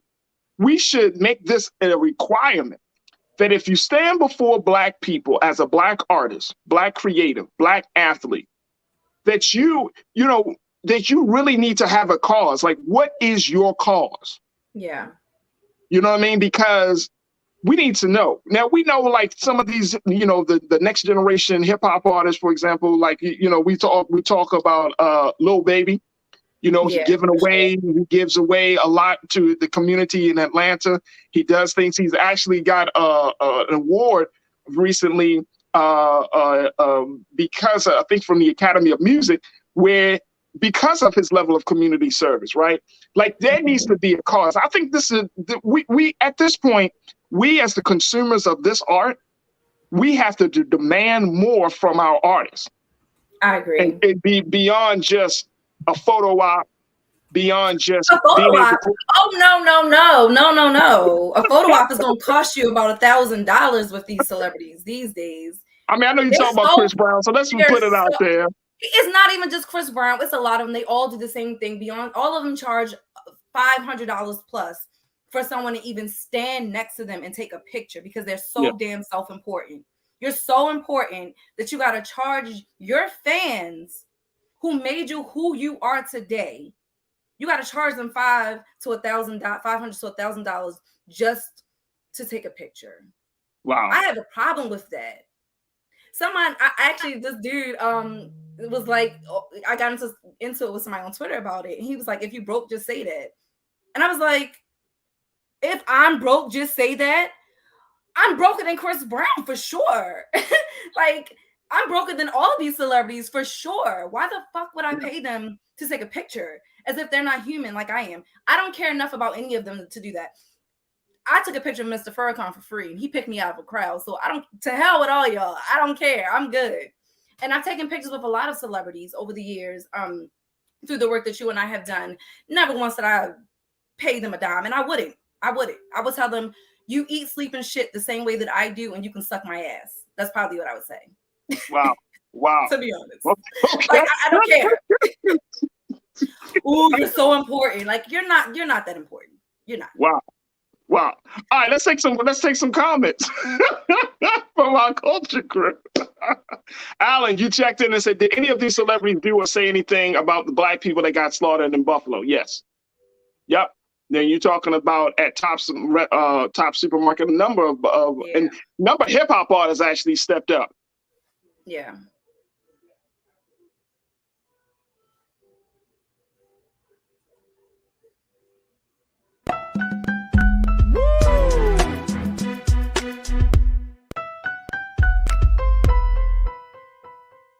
When we invest in ourselves, we all shine. Together, we are Black beyond measure. Don't you think it's time to get wealthy? I'm Deborah Owens, America's Wealth Coach, and my new show on the Black Star Network focuses on the things your financial advisor or bank isn't telling you. So watch Get Wealthy on the Black Star Network.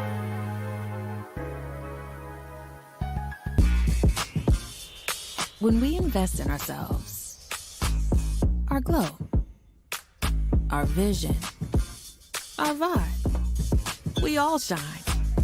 Together, we are Black beyond measure. When you talk about Blackness and what happens in Black culture, we're about covering these things that matter to us, speaking to our issues and concerns. This is a genuine people-powered movement. There's a lot of stuff that we're not getting. You get it, and you spread the word. We wish to plead our own cause.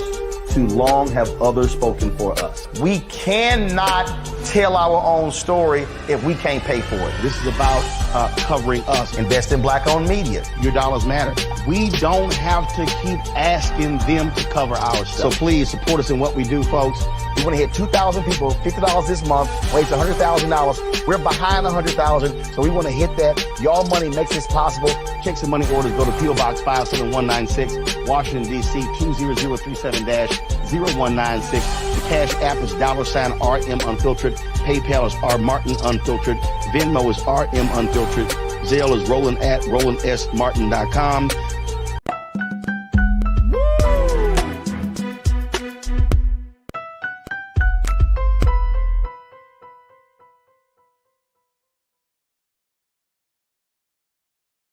All right, folks, welcome back to the show. I apologize. I don't know what just happened with our technical interruption there, but we are back. So thank you so much for your patience. As we have been talking to Nira Culture Crew member Nira Muhammad, who serves as the host of Queen Talks with Nira.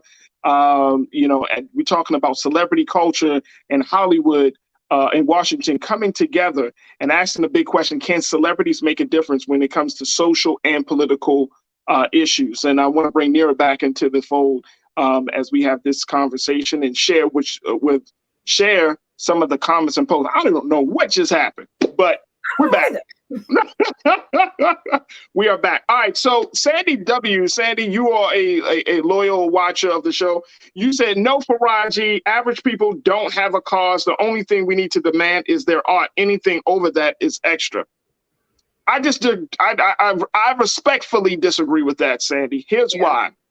Because we support artists, right? And therefore, quote unquote, if we look at it from this vantage point, they work for us, right? Now, they use their creative talent and skills and they bring that to the table. But at the end of the day, because of where we are in this country, and here's why, and this is really a part of the larger conversation. Because of where we are in Black America, we have to be intentional about the type of art that we want to support. Now, I don't care if you like ratchet music and all that. I'm not talking about that's your personal preference. But I'm saying is, if anybody is any artist or any creative or any entertainer is going to stand before us, why shouldn't they do something for us besides just entertaining us?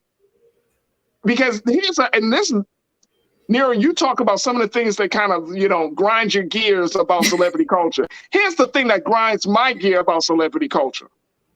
People always make this point. We just trying to have fun. As if Black people are deficient in having fun. like we have oh my gosh, the struggle is so bad that we never have fun. When we look at our money, how we spend our money, how we spend our time, where we put our energy, it's in stuff that entertains us. Yeah. We spend a lot of money on beauty and entertainment. We consume entertainment a lot.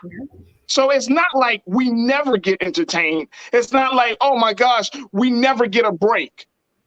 Yeah. Matter of fact, probably a lot of our people rather talk about gossip and entertainment stuff than it is the stuff that, the real serious stuff. We are not deficient in having fun or being entertained. That's not a problem.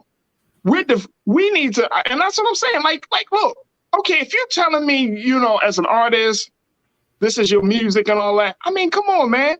Look at where our culture is. I'm just saying for us I can't talk about any other group of people, but for Black folks, yeah, I need a little bit more. I don't need you to talk about your whips and your houses and the bag. I need all that. I need you to, if you don't have anything positive to say, just be like Beyonce and don't say anything. It's like, and I'm not trying to be funny. I love Beyonce, but I mean, I'm serious because your music is your music. You're right. I'm a creative. Your craft is your craft. I'm not saying that through your music, you need to be promoting social justice if that's just not your thing. But when it comes to topics such as social justice, I'd rather you not say anything at all if you don't have something to say that is going to contribute and move us forward in whatever struggle is being discussed. That's where I draw the line. Every celebrity is not going to have something to say. Some of them, don't have anything worth saying when they rap or when they sing. So, I'd rather you just don't speak on things you don't know or understand, but take a moment to learn, and then build your platform based off of the things that you learn. But honestly, if you don't have something to say that's going to actually contribute and move our culture forward, then I'd rather you just shut the hell up anyway. Look, and I feel like I feel like that's the time that we're living in, right? Yeah. Like if you're not trying to add to the culture, if you're not trying to encourage people to have thoughtful conversations or even thought-provoking discussions about our culture, then don't say anything. You know what I mean? Yeah. Don't say anything. But I don't, you know, and I know, you know, I know, Sandy, you're saying that, you know, we shouldn't expect too much, but I'm expecting some stuff from artists now. I'm sorry. I definitely don't want you using your platforms to go on there, get on live, and like say some ignorant shit. I don't want you using your platform to get on there talking trash about another artist. I'm tired of seeing this. You know, I just saw something about like Cardi B is now beefing with like City Girls and Young Miami. Is like, what are you talking about? I just woke up. Like all this drama, all this beefing. It's like, I am tired of seeing that. I am tired of seeing it when so many of our young people do look up to these artists. Yes, I'm 33 years old. I don't look up to these artists, but there are a lot of young women and young children and teenage girls who do, and boys and men who do. They do look up to these people. They are following what these people say. And so they do in some ways have a social responsibility. You are putting out madness to millions of people. Millions of people. And when your child gets influenced by the shit that they're doing, then you're gonna be like, you know what? No, I do want you to change your messaging. Let's be real. The type of music, this stuff is called social engineering. You don't understand what that is? Look it up. Do some research. Read. But the music and those people that they are following, that is called social engineering. We are engineered by the things that that influence us, the things that we pay attention to, the things that we listen to. Those things start to become embedded within us.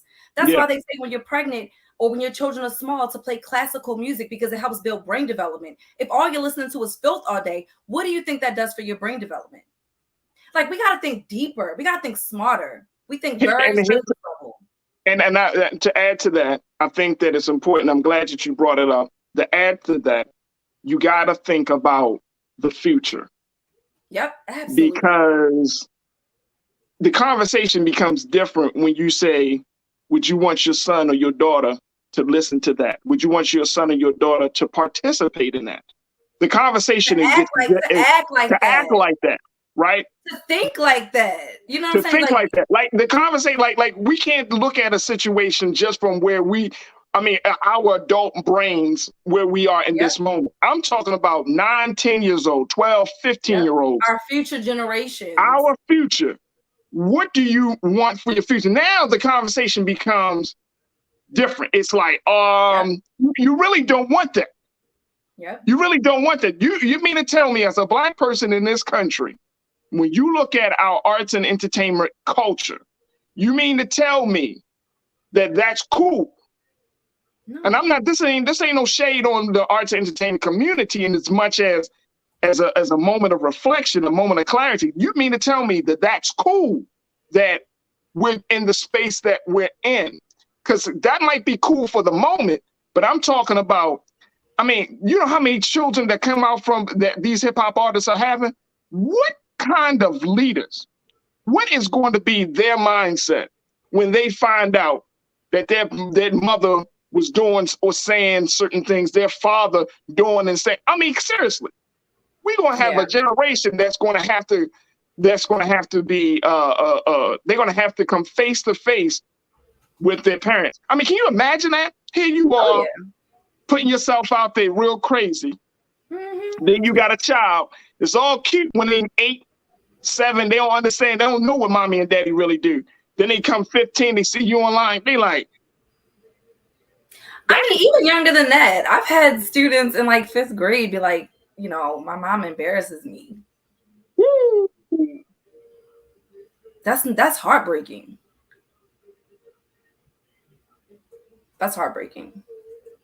When generally at that age they should be saying, my mom or my dad is my hero. Yeah, they should. I've heard children say some crazy things about their parents. I don't want to be like my dad. Children. 8 years old. I don't want to be like my dad. That is heartbreaking. That is, and that's the reality that we're living in. We have a responsibility to these babies. We do. We have a responsibility to our future, our own future. We do have to stop thinking about all, like, I'm not saying don't live for today. I'm not saying don't be in the present moment. But what I am saying is you got to plant seeds that are going to grow for later on. You got to be cultivating the next generation. And I don't see us doing that. Music used to be this thing that would bring us together and would uplift us. But we just had a conversation, Faraji, not too long ago about Black people in Atlanta being upset about Rotimi performing at their, football game. And it was like a really uplifting song that was supposed to be a song that united us as people, which is the reason why he was chosen to perform. It wasn't about him. It was about the message of the song. And unfortunately, ignorant Black people couldn't get past the fact that he was not born in Atlanta. Right. That's how low our consciousness is. Right. That is crazy. That is absolutely insane. Absolutely insane. All right, look, we're going to take a quick pause. As we come back, let's have a conversation about something else, something that many of us may not have really think about. Now, we talked about quiet quitting. We talked about, jobs and companies possibly spying on you, right? Let's talk about the fact of, does your job look at your social media posts? Yes. And if they do, would you be happy? We'll have that conversation. Plus, I got something for you for Trends, Posts, and Doing the Most. Stay with us. We're going to have the final few conversations right here on The Culture on the Black Star Network.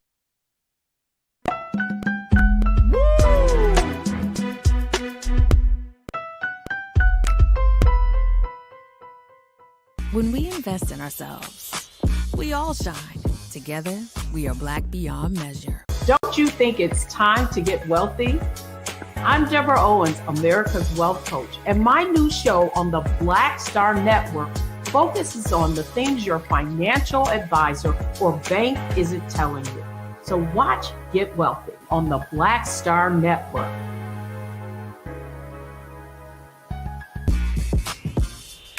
When we invest in ourselves, our glow, our vision, our vibe, we all shine.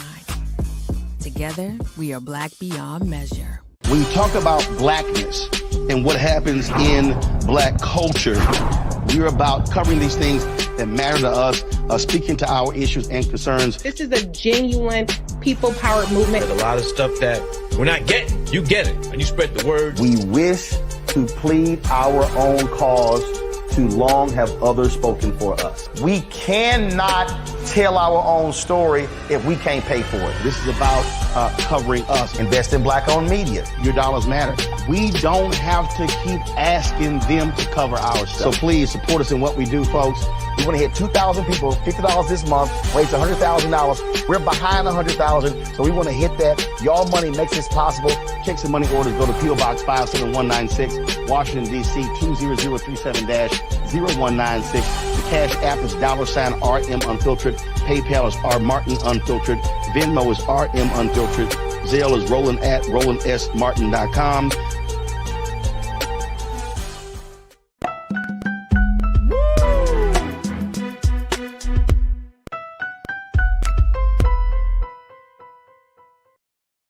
All right, folks, let's talk about workplace ethics. Let's talk about your behavior on social media. There is another survey that has come out, and they have been looking at how Black folks express themselves on social media, and is it possibly an issue for their employment? So I'm asking the question, does your job care about your social media posts? Or do you work at a company where they actually are looking at your social media? Let me just tell you, the people I work for, yup.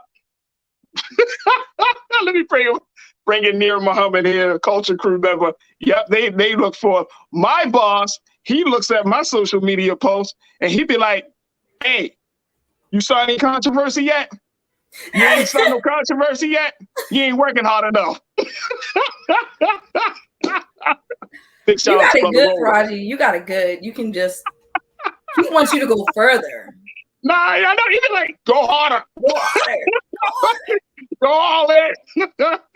It's funny you asked that because I remember, like, y'all know I'm a teacher. So I was like in orientation, like we had like a teacher little PD training or whatever. And they're like, we just want to say, be careful with your social medias.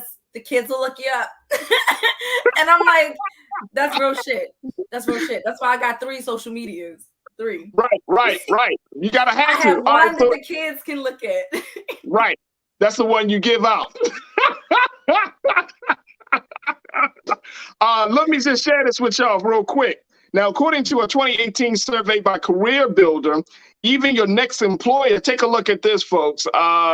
Even your next employer can be lurking on your profile. In fact, take a look.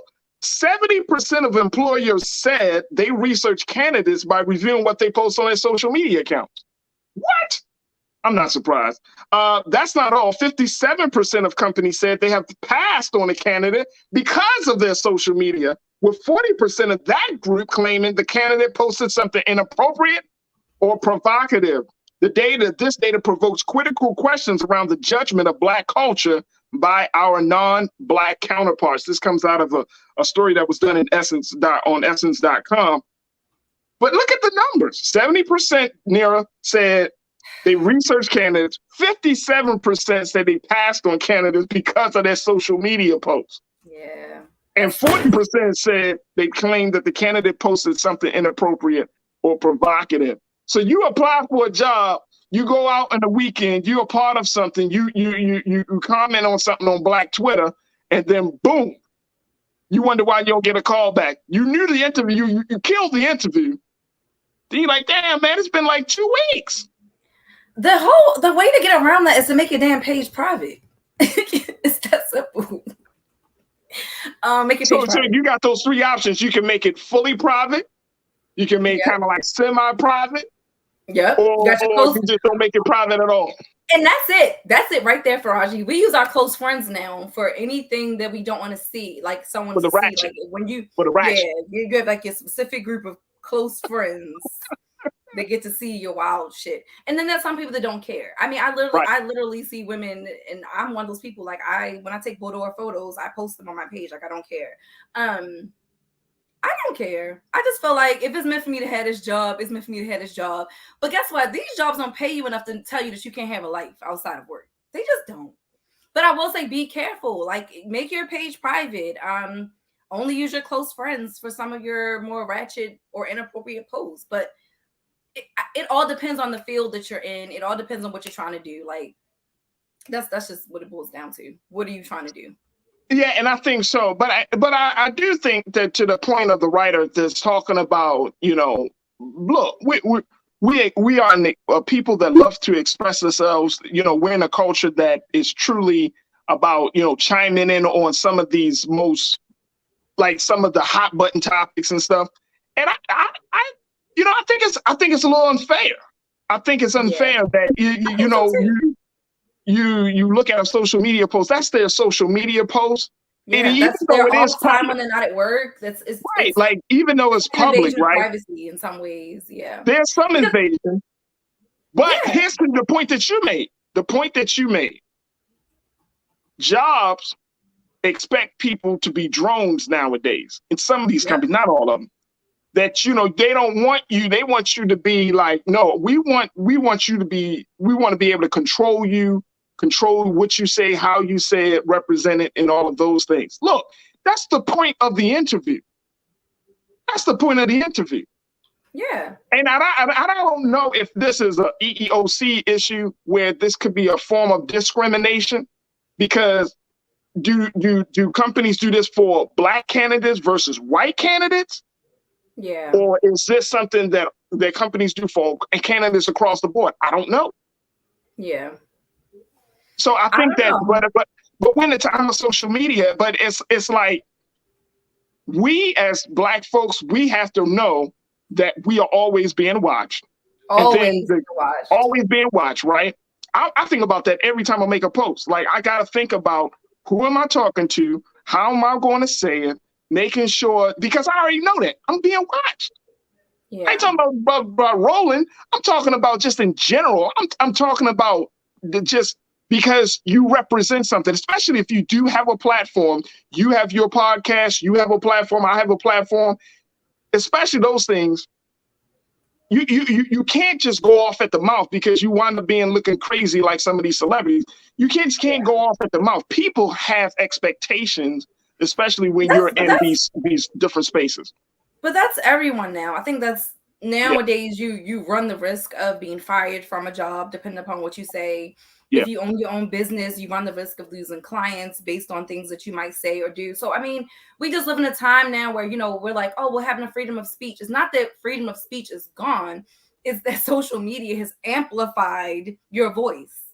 Before, back in the 90s, freedom of speech was a thing, but we also weren't on social media talking shit. You know what I'm saying? We couldn't reach millions and billions of people that quickly. Whereas now we can. So it's not that freedom of speech is gone. But I mean, you can't be fucking on Instagram talking about how you want to mass murder your classmates. You know what I'm saying? Like, and think people are going to be like, oh, it's freedom of speech. You can say that. Like, no, you got to watch what you say. It's, you know, you have to be very careful about the things that you say.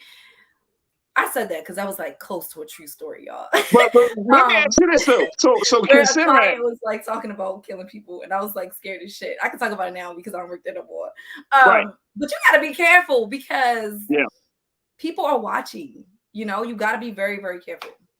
So here's the thing. And I'm glad you brought up that example because, you know, should we have boundaries when it comes to social media usage?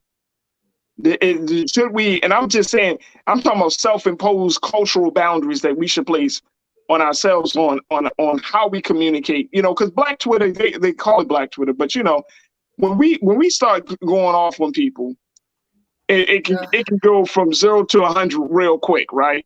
And I'm wondering, I'm wondering, should we have some boundaries that we need to start putting in place? So, you know, some kind of rules of engagement. I don't know if that's even possible, even realistic, but I'm just saying, like, some ways to kind of not put people's employment and livelihoods at stake. I mean, again, this is what you put out there. I mean, I gotta say, like, I'm blessed that I'm at a space in my life now where I'm just like, I don't give a fuck. Because I am a creative, you know what I mean? I am an artist. So in some ways, I don't have to worry about being guarded as much. But again, this depends on the role. If you're trying to be a politician, you got to watch what you're saying. You know, it all depends on the type of job that you're trying to go for, what you're trying to do, your industry. You know, you want to be a doctor. You can't be on there like when a patient's asleep making videos like, you know what I'm saying? You just have to be super, super careful that you're not violating anyone, that you're not disrespecting anyone, that you're not breaking any laws, because social media, especially with those fucking TikTok challenges, it can get crazy. It can get really, really crazy. So I think that you got to be careful, know what you're posting, make sure that you are utilizing all the things that are there. If you know you're going to go smoke weed with your homegirls this weekend, you might want to, you know, you want to post it, you might want to put that on in your close friends, because maybe you are looking for a job. And maybe, you know, most jobs aren't going to want to hire you when they see you rolling up a big ass fat blunt on your Instagram page.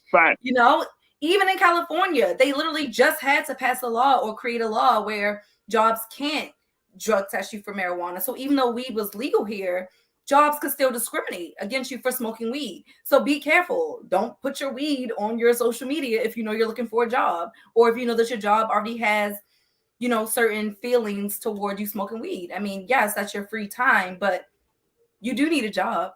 You know, you don't want to be like Beyonce and quit your 9 to 5 unless you got a backup plan, because you ain't got Beyonce money. Because you could damn sure post your way out of an opportunity. Post your way out of a job.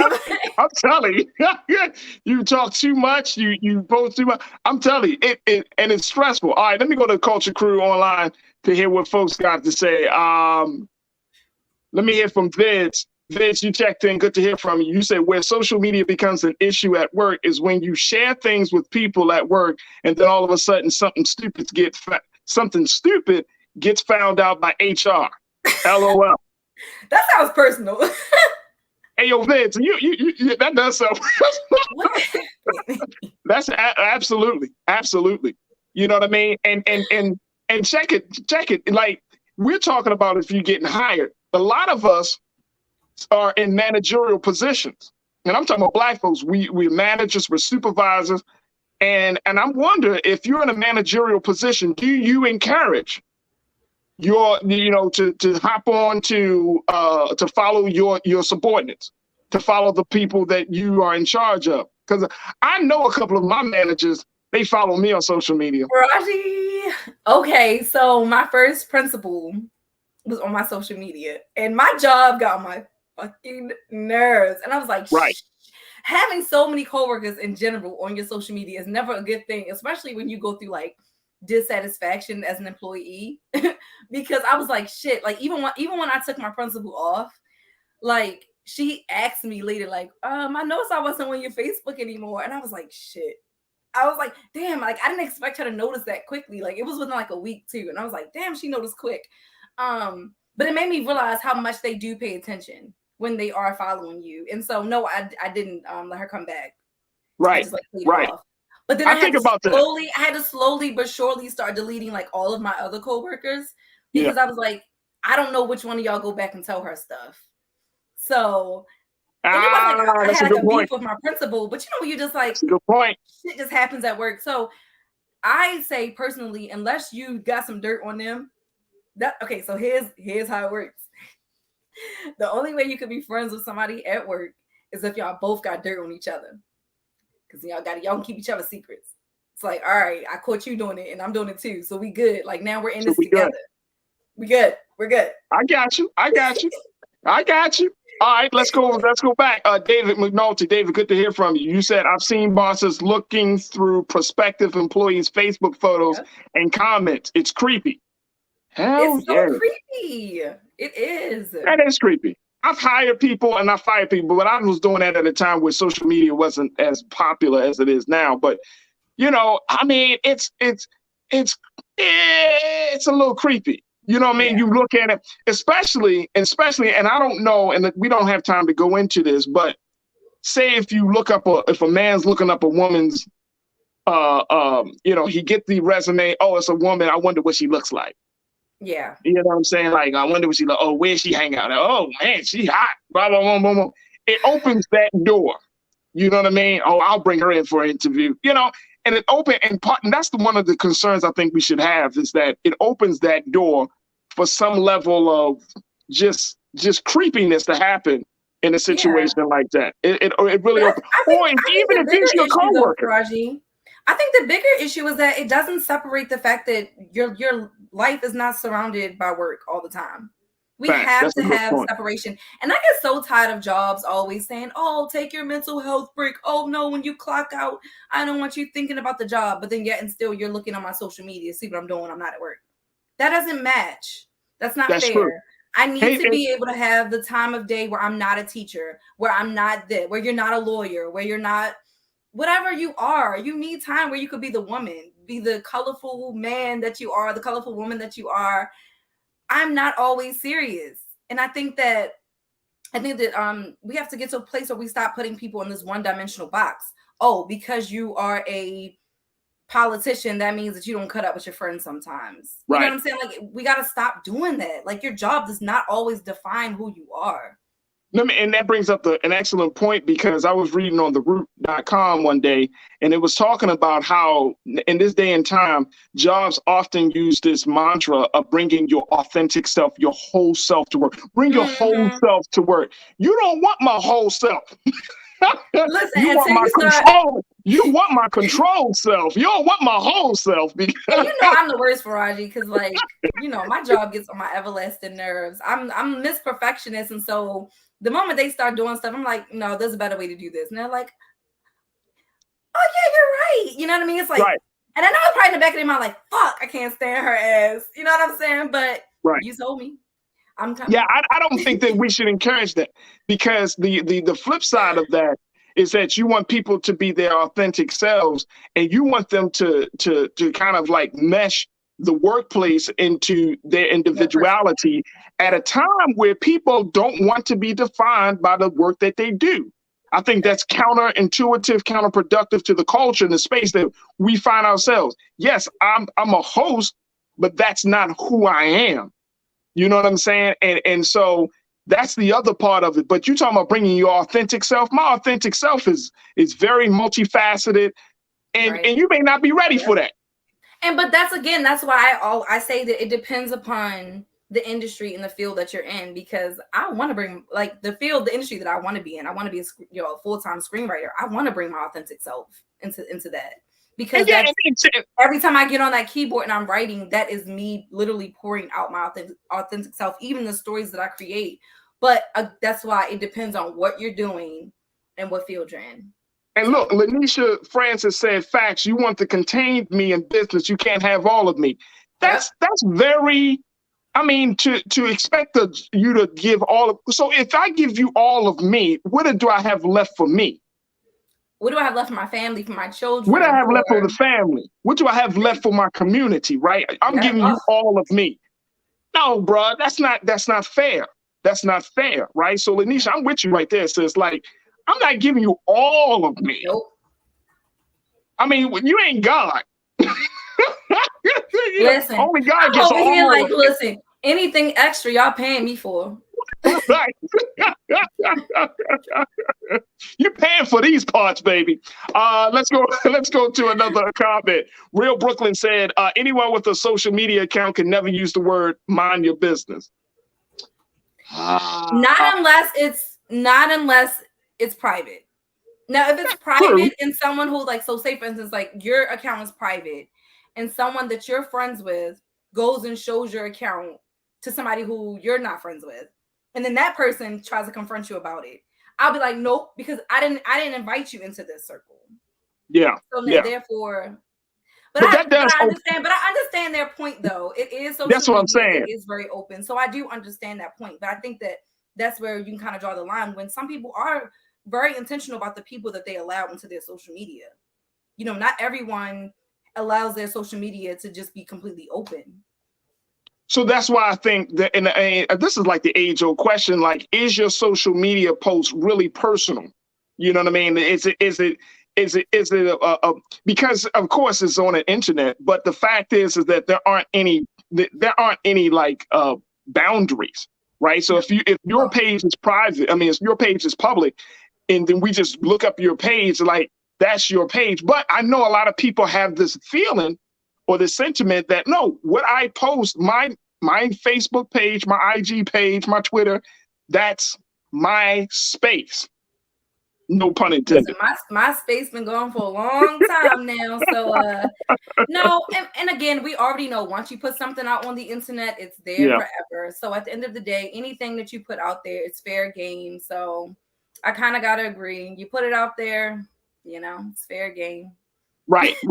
Holly, you checked in. Holly Perrin, you said, I live in France. It's really hard to fire people here. So employers are very careful about who they hire. Nothing to do with color. Everyone is scrutinized. Okay, Holly. First and foremost, big shout out to Holly checking in from France. Cool. Okay, so I can't wait to go back to France. France, if you've never been to France, go. Like, I gained so much weight in France because the food is so goddamn good. Oh my God. Sorry, y'all. Just nostalgic. Right. Holly said, if I were an employer, seeing a potential employee putting it all out there would give pause. Yeah. And again, that's a cultural thing. So then Holly agrees that you should check out their social media because they're using that as a standard or whether or not they will hire you or not. Hey, look, I think social media is a standard across the country. I think that's across the board. People want to know what kind of person you are. So, yeah, they're going to go to the very thing. If outside of talking to you, because guess what? Even talking to you, you still don't know who a person is. You got to you do have to peek in their own. I'm not going to lie, Faraji. I always look people up when I meet them. Yeah, well, I mean, I think that's the culture now, right? Yeah, it's like as soon as you meet somebody, what are they talking about? What do they share? Right. What are their politics? right. Like soon as you meet somebody, that's automatic. As soon as you get first and last name, you be like, oh, what's your name? And if don't let it be a name that's real. Like, oh, what's your name? Faraji Muhammad. Faraji Muhammad. Do you spell that with an F or a G, a J or G? Actually, that's another good idea, Faraji. If you do not want to be found on social media, it's extremely hard to find people when they don't use their real name. Yeah. And I know a lot of people who don't use their real name on their Instagram. So it's like if you were to look up their first and last name, you wouldn't find them at all because they don't use any of their real name at all. So if you want to be a little sneaky dicky, And I know people that have multiple pages. Again, I am one of those people. I have multiple pages. So again, you gotta know what you're doing, know what type of job you're applying for, and all that other good stuff. But unless I mean, we ain't got time for this. But if you ain't got, if you ain't using your real name or like what you involved in? No, I mean, I have my Queen Talks with Nira page. I mean, obviously that's kind of like my name. No, I'm not talking about that. I'm just saying, I know people who are like DJs who might use like their DJ name, but their real name is nowhere on there. But their DJ name has nothing to do with their real name. I'm a stalker though, so I'm good at finding stuff. That's it, y'all. She the Virgo investigator. That's all I'm gonna say. Virgo investigator. There we go. All right. Look, we got to take a quick pause. When we come back, Trends, Posts, and Doing the Most. Stay with us. It's The Culture on the Black Star Network.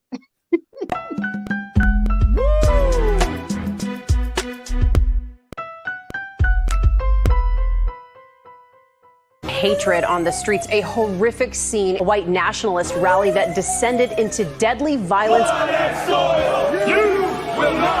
White people are losing their damn minds. As an angry pro-Trump mob storms the U.S. Capitol, we're about to see the rise of what I call white minority resistance. We have seen white folks in this country who simply cannot tolerate black folks voting. I think what we're seeing is the inevitable result of violent denial. This is part of American history. Every time that people of color have made progress, whether real or symbolic, there has been what Carol Anderson at Emory University calls white rage as a backlash. This is the rise of the Proud Boys and the Boogaloo Boys. America, there's going to be more of this. Here's all the Proud Boys, guys. This country is getting increasingly racist in its behaviors and its attitudes because of the fear of white people. The fear that they're taking our jobs, they're taking our resources, they're taking our women. This is white fear.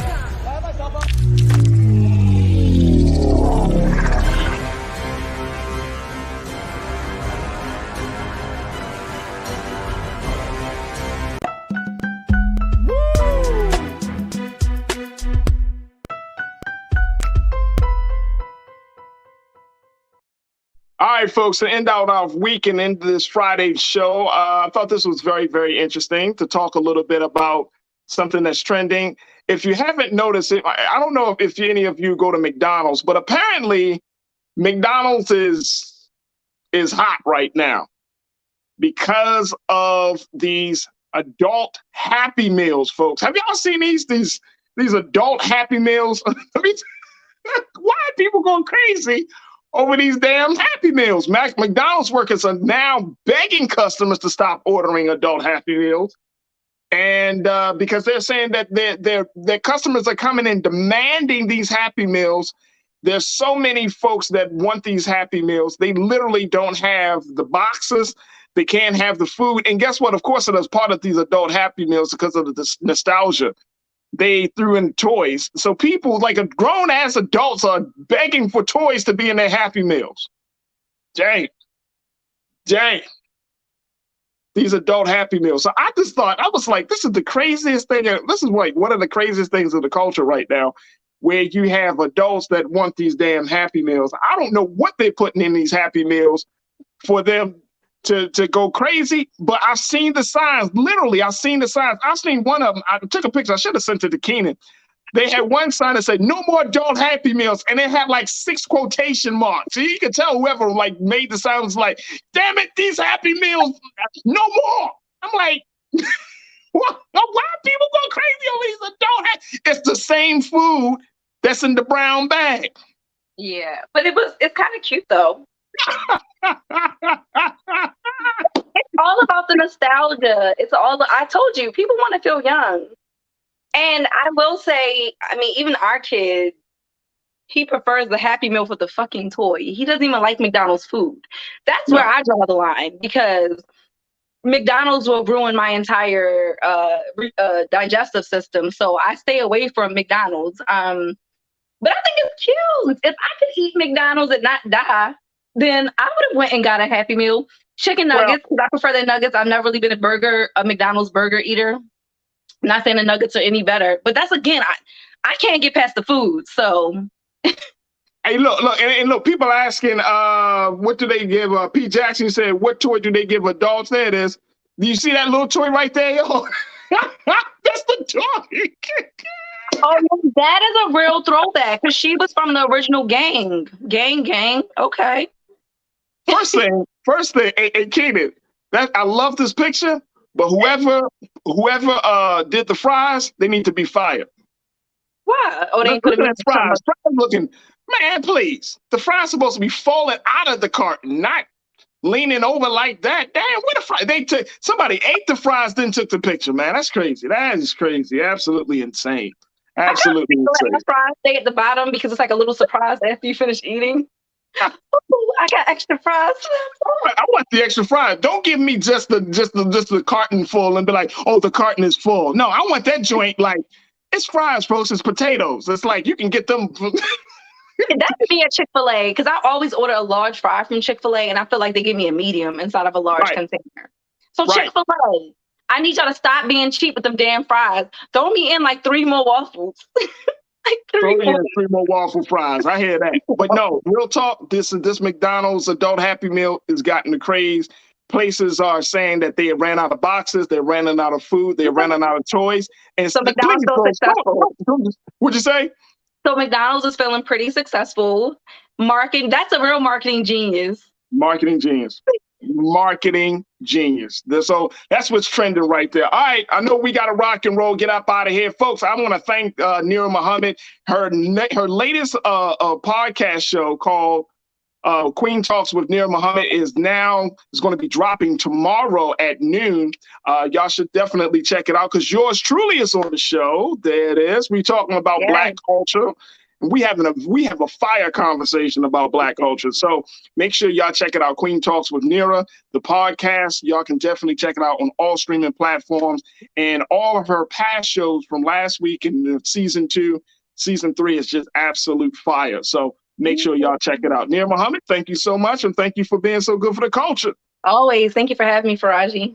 Absolutely. All right, folks, that's going to do it for us. I thank y'all for checking in and being a part of the conversation. Thank you for the dynamic support that you've been giving to us all throughout this week. I want to thank all my fantastic guests that have come. There have been a number of great guests. Next week, we're going to have another set of great guests coming on. So I'm looking forward to that. And hopefully you're looking forward to it too. So I thank all of you for supporting us here on The Culture. Make sure you continue to support Black Star Network. We need your support, financial support, sharing the content and all of the good stuff. Make sure you go to our website at blackstarnetwork.com. All right, stay tuned. Up next is Roland Martin Unfiltered at 6 p.m. Eastern Standard Time. Thank you to my dynamic team, Joel, Keenan, Ariel. Thank you to my control room.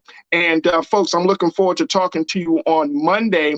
God willing, I hope and pray that you have a safe and happy weekend and that you enjoy life and just taking all the good things, taking all the good vibes this weekend, all right? And then let's reconvene here on Monday for another exciting edition of The Culture. As always, never be afraid to challenge what's wrong, stand for what's right while being yourself in the process. I'm Faraji Muhammad. Talk to you on Monday. Peace.